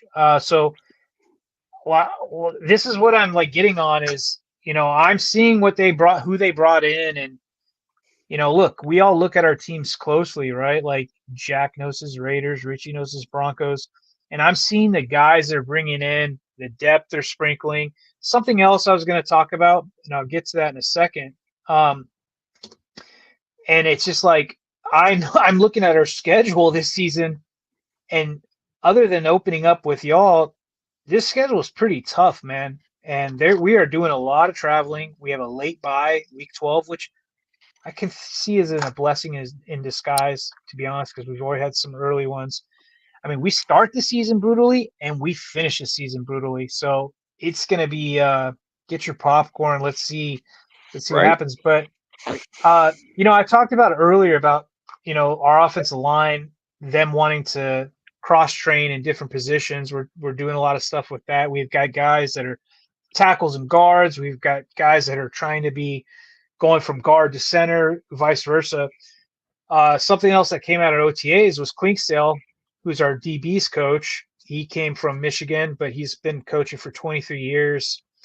And he talked about cross-training all the secondary guys, safeties, cornerbacks, nickel, dime, big nickel, all of them cross-training. They're all playing their positions. They all need to understand who's where and how to play it, because secondary guys go down, man. They get a lot of soft tissue stuff that happens to them, all this backpedaling, and they get a lot of knee stuff going on with them. And I thought it was pretty They're cool running the wrong said. direction. Yeah, pretty right much. like no, but like I'm being serious, like to answer that. Yeah. 100%, I completely agree. Like all the wide receivers are running the direction that humans' knees and joints are meant to run in, which is that direction. But the DBs and cornerbacks and safeties are all backpedaling in the wrong direction at the same speed. So it's no wonder why they keep on getting hurt, right? And it's a very instinctual position too. Yeah, you've got to react. You have to react, and those sudden movements. There you go. That's another thing on those joints and those muscles. But he talked about, because one guy that's kind of blowing up in camp is one of our 5th round picks, Tarheeb Still from Maryland. He's balling. And then another guy who is Cam Hart, who's also drafted in the 5th round. Jack knows him from Notre Dame. He fell in the draft last season due to he had 3 operations. I hate he's on your team, bro. Yeah, he doesn't get hurt either. So DZ told your team, shows that they can't get, they're always hurt. I would say this: the Chargers, for years, paper tigers. Yeah, man. Yeah, look great on paper, but half of your guys miss time. So, and you know why that bit us in the ass? That was Tom Telesco. No draft. He would no depth. He would draft these dudes. We would kill it round 1, round 2, and the rest of the guys would be these developmental guys that wouldn't see the field for 2 to 3 seasons. And you're just like, so when a big time player went down, they had nobody to fill in. And very rarely would he make in-season trades to get guys in. Last season was the first time I saw in a very long time where if somebody went down, I wasn't shitting bricks. I was going, okay, we've got somebody else that can come in. And thank God Justin Herbert is a fucking, excuse my language, is a tough SOB, because he plays through almost every injury. And sure, he needs to prove some more stuff. I agree. He needs to win a damn playoff game. But Cam Hart, which the whole fan base just found out after the loss to Houston, suffered his 4th shoulder injury and had to get his labrum repaired. So he's not cleared for OTAs. He'll be cleared for minicamp. But this is something that's bugging me because he's a big corner. Cam Hart's massive. He is like when healthy, this Man, guy when plays healthy, like he's good. He's like, Nate Hobbs. Like when healthy, he plays like well. a Derwin James. He's a tough tackler and stuff. And but I'm starting to get Jason Verrett vibes. If any of you guys know who that guy was, Chargers drafted him. Elite, could not stay healthy. I think he went to San Francisco for a while. So I'm praying that this is I'm praying that Cam Hart, this is his last shoulder injury. But since he likes to play a certain style, it's just, we'll see. But they did bring in some other guys. They brought in a guy that the Commanders wanted to get rid of in St. Juice, but he's massive as well, and he's speedy. And they brought in Dante Jackson. So they're bringing in this mixture of vets with these young guys, So I'm really excited to see how they mesh these guys, this secondary, and they get them all cross-trained and see how it goes. But I'm like I said, I'm cautiously optimistic, but they got to beat the good teams, and we'll see how that goes this season. Yeah, D said, like, I look at the Charge like, man, it's like last year, stout on defensive line. And I will say this with Pua Ford, like I was a big Pua Ford fan too.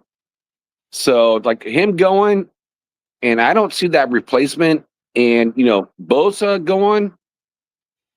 I feel like your offense has got like so much better. I mean, like the offense, honestly, you probably have the best running team in the AFC West by far.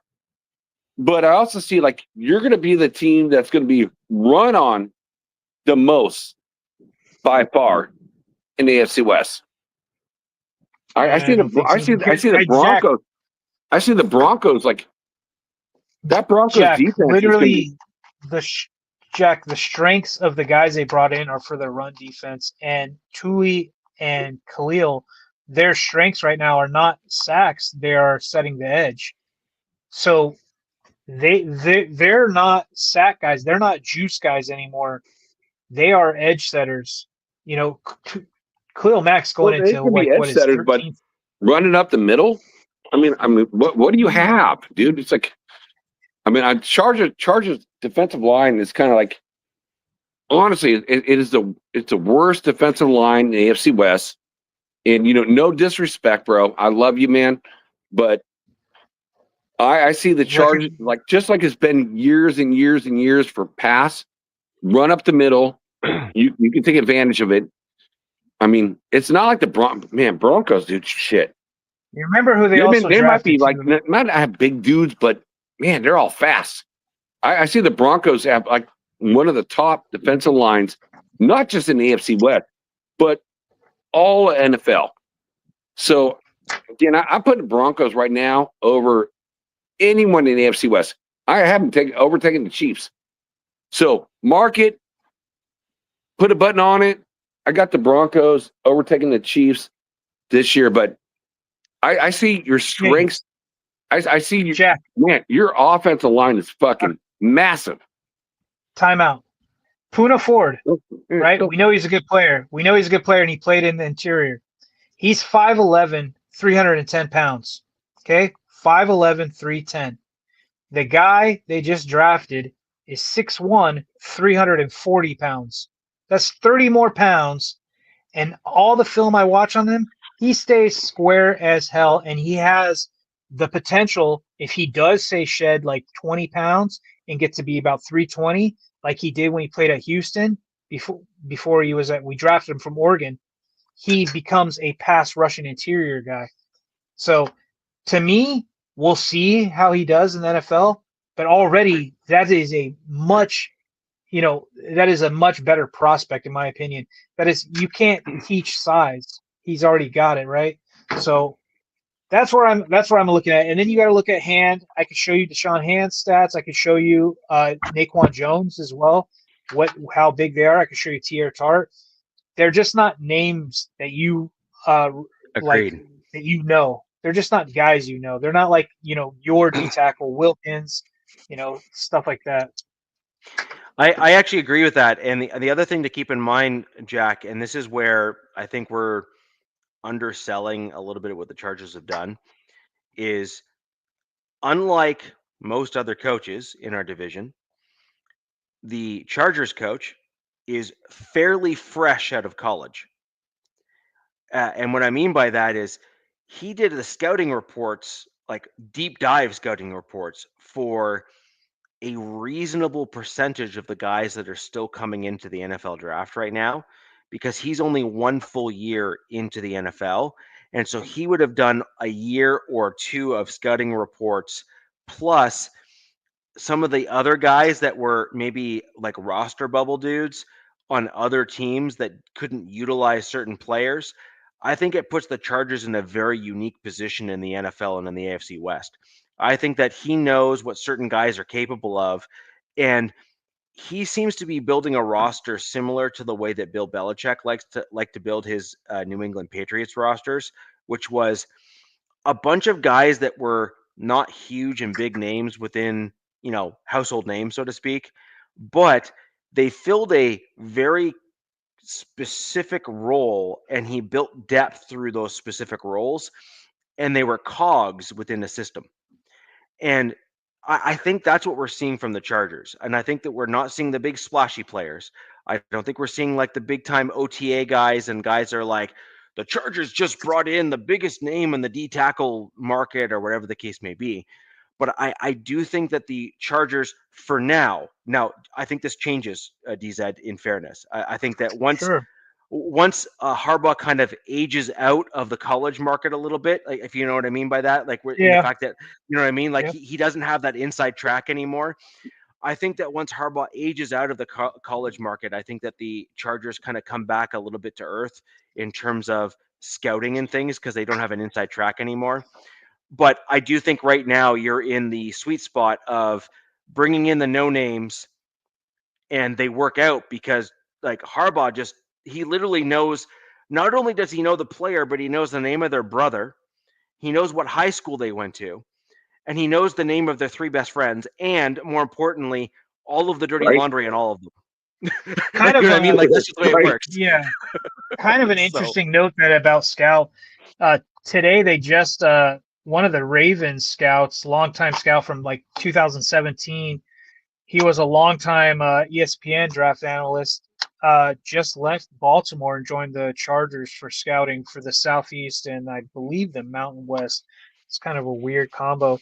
But I just went through some of their sizes of our D-line. They're not crazy big. It's like 6'3", 313, 6'3", 302, 6'2", 304, 6'5", 317, I believe. Yeah, it's 317. And then Cardwell is at 6'1", 340. And then you also remember there's a Tito Obonia. He's another 330-pounder nose tackle. So there's guys that are on this roster that are just not names, dude. They're not household. They haven't been along like a Chris Jones, like a Christian Wilkins. They didn't pay $75 million for these guys to wear a boot and not play and miss a whole season. Sorry, Raider fans. But, they paid these guys and they're like, look, you ball out, we'll get you paid. They got Puna paid. Puna wanted to play for the Rams. Bye, Puna. See you later. We'll miss you, dude. But look, for what they paid Puna, they brought over two, three guys or two guys that have chemistry with one of the other starters. So, look, I call it a win, and they got it for a deal. Now you have depth. Now you have veterans who played, on some decent teams in the past. So we'll see. We'll see. But I see what you're saying, Jack, but I disagree. I think it's a sleep. I think the D-line for LA is going to be a sleeper. I already said that was my hot take a couple weeks ago. Yeah, and I just want to quickly go back to that other comment on Bo Nix and Justin Herbert. Are we going to see Herbert or Bo take a step from the very good to elite category this season? We'll see. I'm going to throw over to you, DZ, first. I mean, I think it's a great question there from Raider Shield family. Sure. I think it's and by the way, it's a valid question to ask, right? Like, especially, no offense, especially of a guy like Herbert who has gone through his rookie deal, hasn't won a playoff game, and is now with a. He's going into year there's 6. Year 6 with a competent head coach. Like he's starting to now tick the boxes of excuses, if you will. And I'm not trying to use that in a negative connotation. You're right. But we could talk about this until the season goes. He no longer that was has their car. So he's going into year 6. This is I believe his 3rd NFL head coach. I think it started out with Lynn, then Staley, and now Jim. We've talked about this nausea so many times. He's had, I'm not going to say he's had the shittiest weapons, but he's had some very inconsistent weapons. I mean, Mike and Keenan, he inherited them, right? Those weren't his guys. He never got a guy. They never drafted a wide receiver for this guy or a tight end, to be honest. And that's something the fans are pissed about, especially last season's tight end class was loaded. They finally got him Ladd McConkey in the 2nd round and another 2nd rounder this year. So that's we're given. Okay, here we go. And we all could see what Ladd did. Ladd was amazing talent last season, and not even an X. And we'll see. Give him some weapons. That's what we've been asking. Give him some dudes. Give him some guys that are actually legit weapons, not these dudes that just run straight lines and he has to, huck the ball and things like this. And, no fault of his own. I mean, this guy's been getting banged up, man. He's been getting banged up. I remember that Chiefs game where I forgot who it was. I think one of their linebackers drilled his ass. And that's when he crushed his sternum or whatever. And what is it? He couldn't even throw the ball. He got up, couldn't even move. And then he I'm assuming adrenaline, then rockets a freaking ball, and it was just like, holy shit, this kid's he's special. If Jim says he's special, I'm not going to disagree with Jim Harbaugh, man. But look, he needs to win a playoff game, and the excuses we're getting over it. But he didn't come into the best situation, in my opinion. You've got other guys that they come in. Look what they've done for Caleb Williams.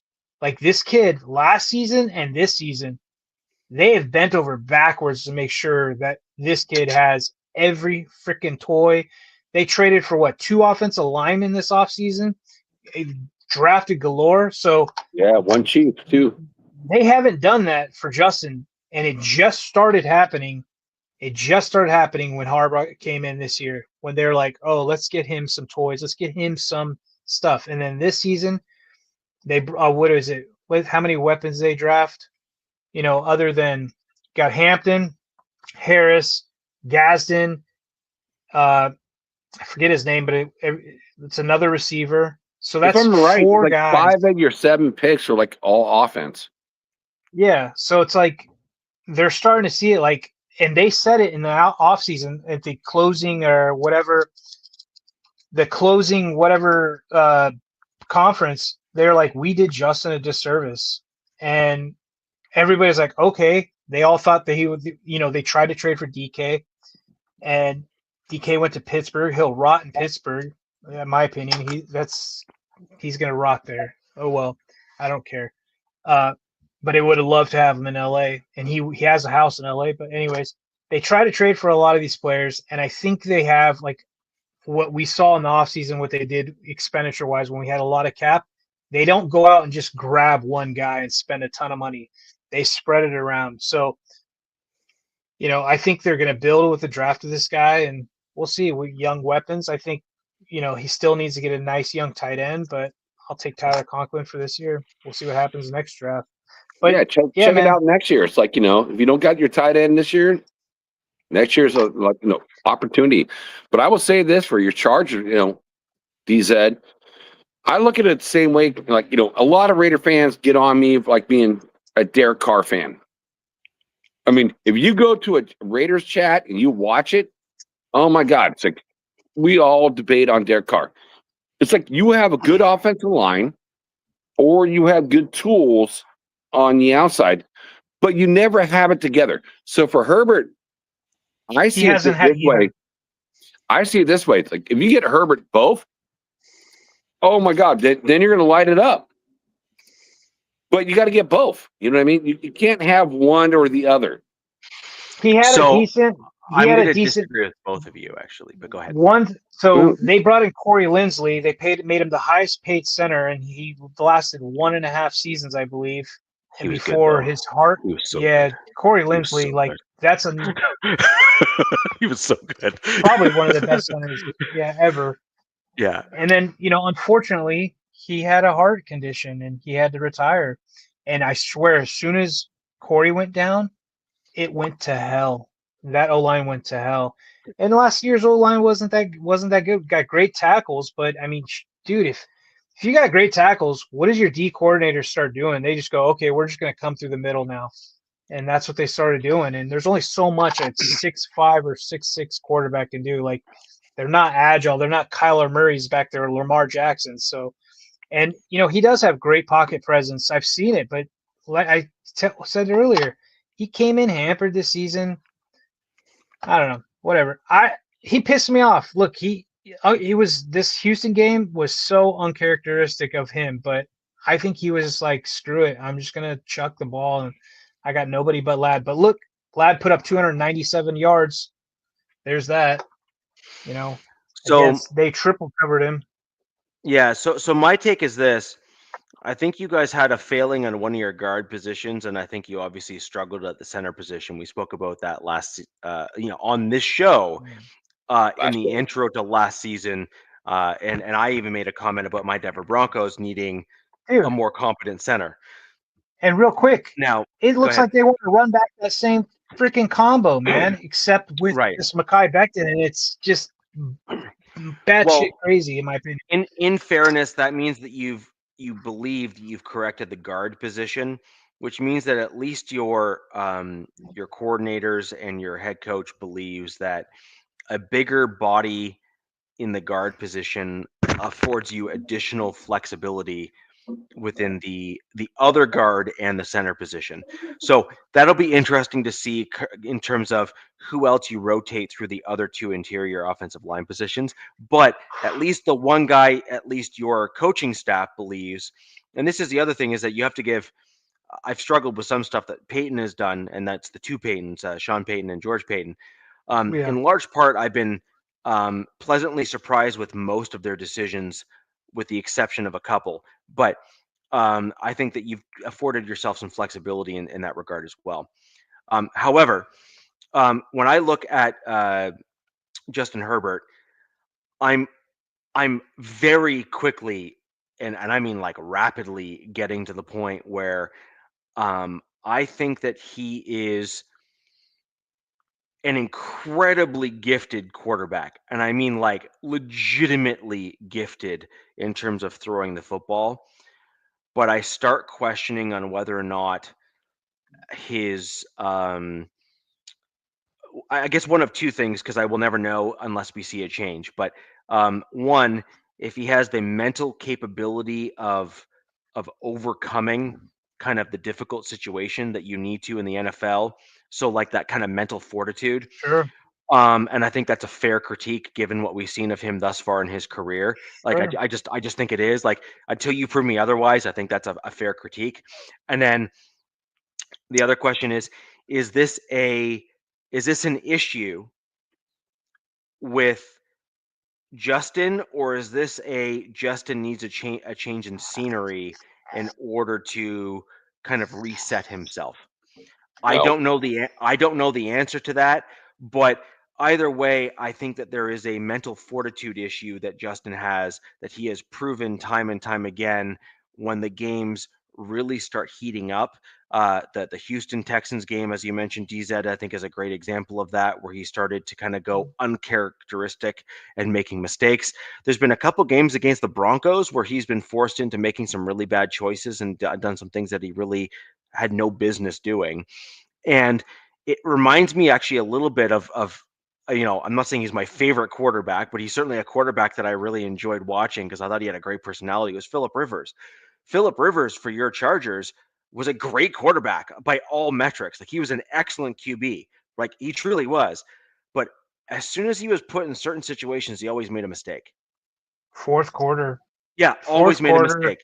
Like Tony Romo for the Cowboys was another one of those guys, right? Where he did a lot of great things, but then in certain situations, the dude just always crapped the bed, right? And so Rivers was my favorite QB, but you knew if we were coming from behind in the fourth quarter, like hold on because he's going to do something stupid. And I would also argue, and they're high pressure situations, like against the Denver Broncos, you guys are up like 35-3 or something like that, and the Broncos defense in combination with Peyton's this is Peyton Manning's offense ended up coming back and winning that game by like 3 or 5 points or something like that. And it's one of those things where Phillip Rivers always seemed to he did so well for so long, but always seemed to make certain mistakes at the key moments that like the dude is so good, but he was never going to get you all the way to where you needed to go at a certain point.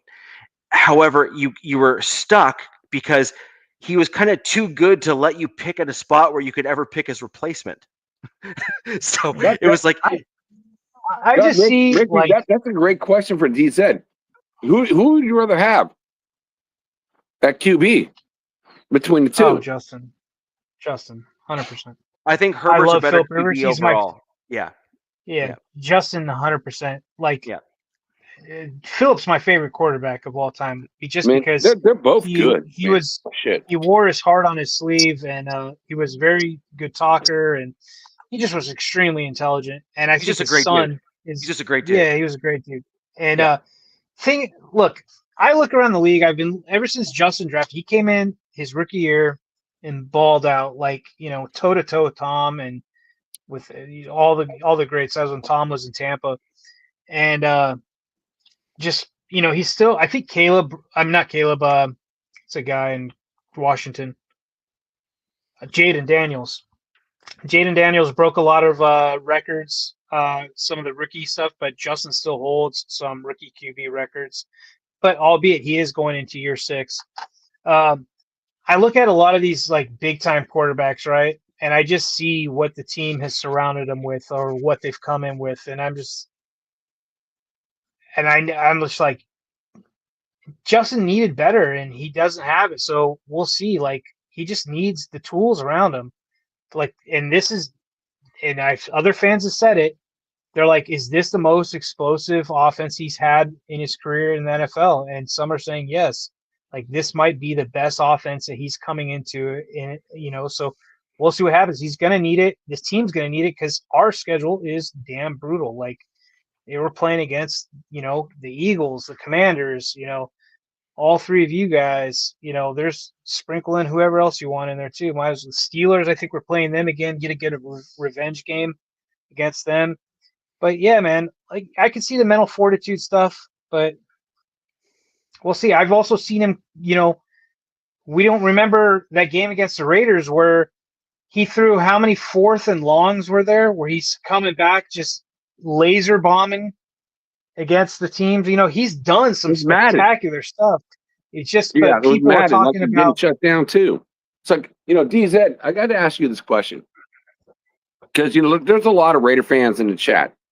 So they don't know you, they know me. But what do you feel about your general manager, like what he's done? Because we had some time together, Tom Telesco. He had 3 really good draft picks when he was a Raider GM, got ousted. So what do you think of your GM? I want all the Raider Nation to know this because I've been pretty impressed so far. So Joe Ortiz. Joe learned from 2 amazing guys in Baltimore. Baltimore knows talent, man. And he learned from them and he's putting his own spin on stuff. And look, you also have different ownership groups. So you got different owners who want to spend differently on certain players and certain stuff. So you got to remember they got a boss they got to look, answer to. But it's a breath of fresh air, man, because we saw it last season. The fans it's super exciting. Like he's constantly turning the roster over. They were signing guys throughout like the whole season, bringing guys in, the practice squad, turning this roster over. Tom never did that. Tom never did that. And it's so nice to see this because they're like this. they don't want the roster to ever get stagnant. They don't want dudes thinking that their job is safe ever. They're like, no, competitors welcome. That's been the mantra, however you want to say it, that they've been talking about ever since they came in last season. Competitors welcome. And there's another guy. They brought in, I don't know if you guys know who Tony Jefferson is. Tony Jefferson was a safety with the Baltimore Ravens for a long time. He ended up going into their scouting department, took a year off football, came back in. The Chargers signed him. He decided he wanted to play football again. Was out of shape, balled out in preseason against the Dallas Cowboys, and was a huge welcome addition to the team last season along with Derwin James. Plays at an old school level, right? Like hard hitting. And this guy, they've had him talk a bunch of times with the Chargers. He's like, I'm in great shape. I'm in perfect health. I'm coming in OTAs. So it's just like these guys, there's this type they're bringing in. And so it's exciting, but we'll see. Like everybody, that's my answer for everything is we'll see. Because look, I've been a longtime Chargers fan since 92, 93, 94, whatever. And you're young, bro. How old are you? Sure. 41. 41. Okay, I'm 54. My first game was I've been scarred, 1974 on the TV, seeing Jim Otto. First game live was 1975. Damn, I'm getting old. Don't give us. I don't like when people say they've been born a fan. They're like when people say "Oh, I've been a fan since I was in diapers." That's not true because you didn't comprehend. My whole family was Niner fans. Picture this: growing up in Northern California, born in San Francisco. My whole family, my grandparents on both sides, mother and father, Niner fans. I saw my first game on black and white TV, and it was Jim Otto just dominating as a center like JPJ.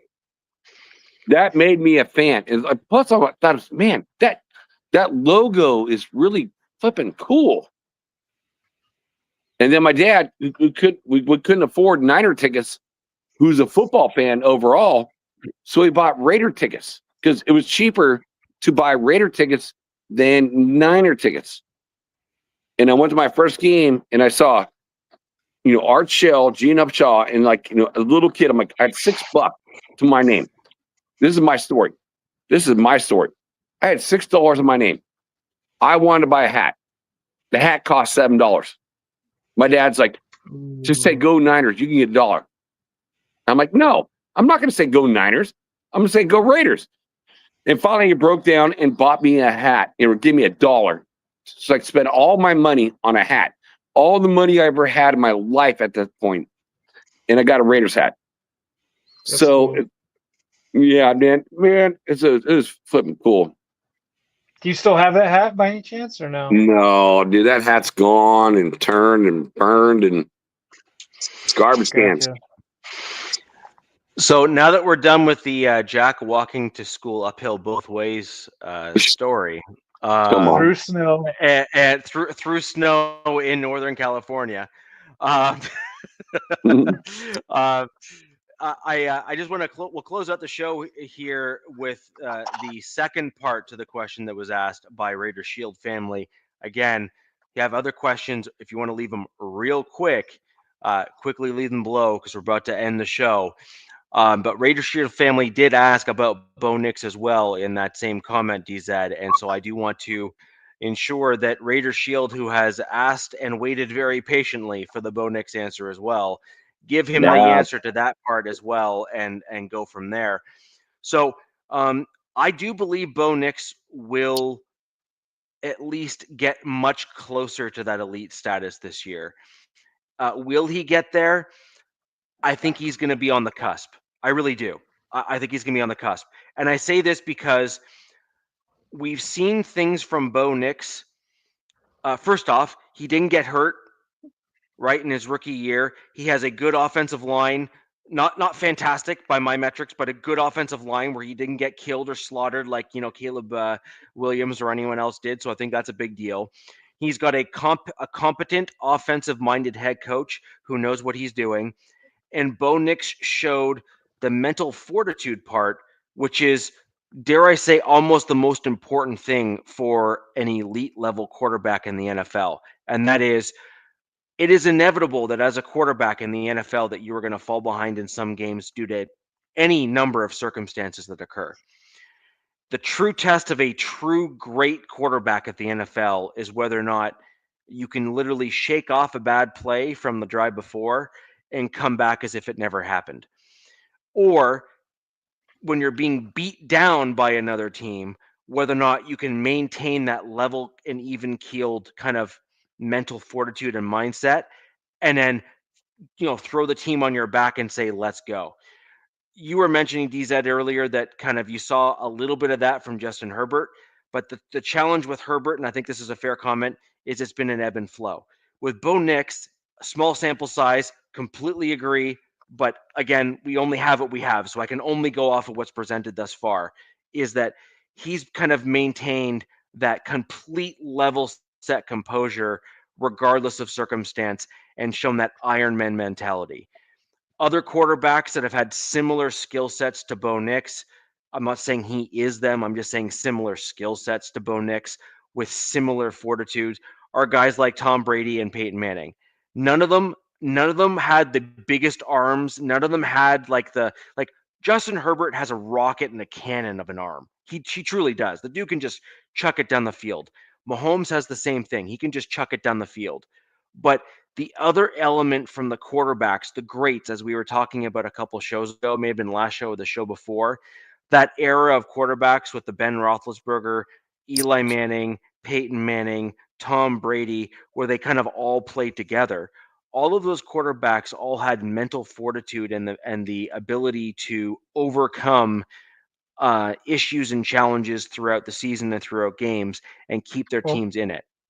They also played Ricky, for I'll say this, plus. man. I love, the mental fortitude, for your boy Bo, but I'm not going to say a one word of him in the same category as a Peyton Manning or a Tom Brady. I never He's said got that. to prove that stuff. Dude. Don't say that. No, I never said that. You just said that. No, I did not. I actually did not. Those quarterbacks you talked about, he showed traits. I said he showed traits. Sure, composure. Like there are certain quarterbacks that have certain traits, and the traits seem to be common amongst all of the quarterbacks. So they show an ability to overcome issues. They show ability to not fold under pressure. As an example, as much as DZ loves Philip Rivers, and trust me, I am right in that camp, Philip Rivers had a propensity to fold under those really high pressure situations. Yep. He just did. Okay. It's a fact. The thing is, we've seen from those great quarterbacks, those elite level quarterbacks, which is what we're talking about here, they had traits, and each one of those quarterbacks' traits included kind of the Iron Man mentality, which is, even though we're down, I swear I can bring us back and keep us in it. Now, is Bo exactly like that quarterback? Like, as in, is he actually Peyton Manning? No, he hasn't proven that yet. Is he starting to show traits of quarterbacks that are in that ilk? Yes, but can he capitalize on that? We don't know yet. But the point is, just like another comment here about you either have it or you don't, and very similarly to the other segment we did on the show about that grit and aggressiveness and the run blocking of the offensive line, you either have it or you don't. And the first half of that entire battle is having it. Bo has that. That's great. Now, can he capitalize and build on it? That's yet to be seen. But he's certainly done as a rookie quarterback, just like Jaden Daniels, right? We have seen both of those quarterbacks possess an it factor that is undeniable. I don't think I can give an accurate opinion on Bo Nix. I didn't see anything bad from him last season, and I didn't see anything spectacular in my opinion. What I saw was solid. What I saw was a guy that was handpicked by his head coach to run his system. he looks like a Peyton Manning type, like to run their scheme. He doesn't look like. Now, this would be interesting to see him. Now, if Manning wasn't there, or Sean Payton, sorry, Sean Payton's system. If he was in a different system, I'd be really curious to see what he would look like, because I think he is messed with this. And I think the reason why Bronco fans or a lot of people are talking about Bo Nix is because the Broncos haven't been able to draft a QB in who knows how long. So we have never drafted a quarter. We have never drafted a quarterback really that is at the same level as Bo Nix ever in the franchise history. Right. So Peyton, I think there's a lot of John Elway was actually drafted by the Colts, and we traded for him, and he is the closest quarterback that we've had on the Denver Broncos to a we drafted and developed him guy. But at the end of the day, he wasn't actually drafted by the Broncos. We traded for him. It's kind of funny that he went from a horse mascot to a horse mascot. Well, that's why in Broncos country, and I'll let you horseshoe to the horse. No, that's why we say the Broncos is where Colts come to grow up and win. Is a common kind of mantra within Broncos country. I mean, think about it. Like Peyton could never get it done in Indianapolis, and they had some amazing freaking teams. Like if anybody wants to just have fun, go look at the teams Peyton Manning had in Indy with some of the players, Reggie Wayne and some of these dudes that they had, and thankfully, but my team could never go past. One of their kryptonites were the San Diego Chargers, but the Chargers can never do anything with it. But and then he goes to Denver and wins his Super Bowl, and good for him. Seems like a really good guy. But yeah, got to 2-1-1, right? Got to 2-1-1. So yeah. I mean, look, all three of us. It's real fitting, real quick. It's all fitting. All three of us in here. We're trying to dethrone the Chiefs. We need to take back the division. That's our first priority, in my opinion. I mean, someone's got to take the Chiefs down because it's been too easy for them for far too long, in my opinion. Way too easy. And we'll see what happens. Can never sleep on the Kansas City Chiefs because they're a well-run, well-oiled machine over there in Kansas City. They are. I feel like this year, it's going to be the year. I think, Richie, I think your team can do it. Jay Cutler, man. Oh my God. Yeah. So we drafted Jay Cutler. So we were talking about earlier in the show about McDaniels and whatnot. Cutler and McDaniels never got along, and that's why Cutler was I hated Cutler. Yeah. I hated that guy for some reason. Cutler is a great example. He's a dude that had all the talent of the world and then just literally never put the effort in to really elevate himself to be a great, right?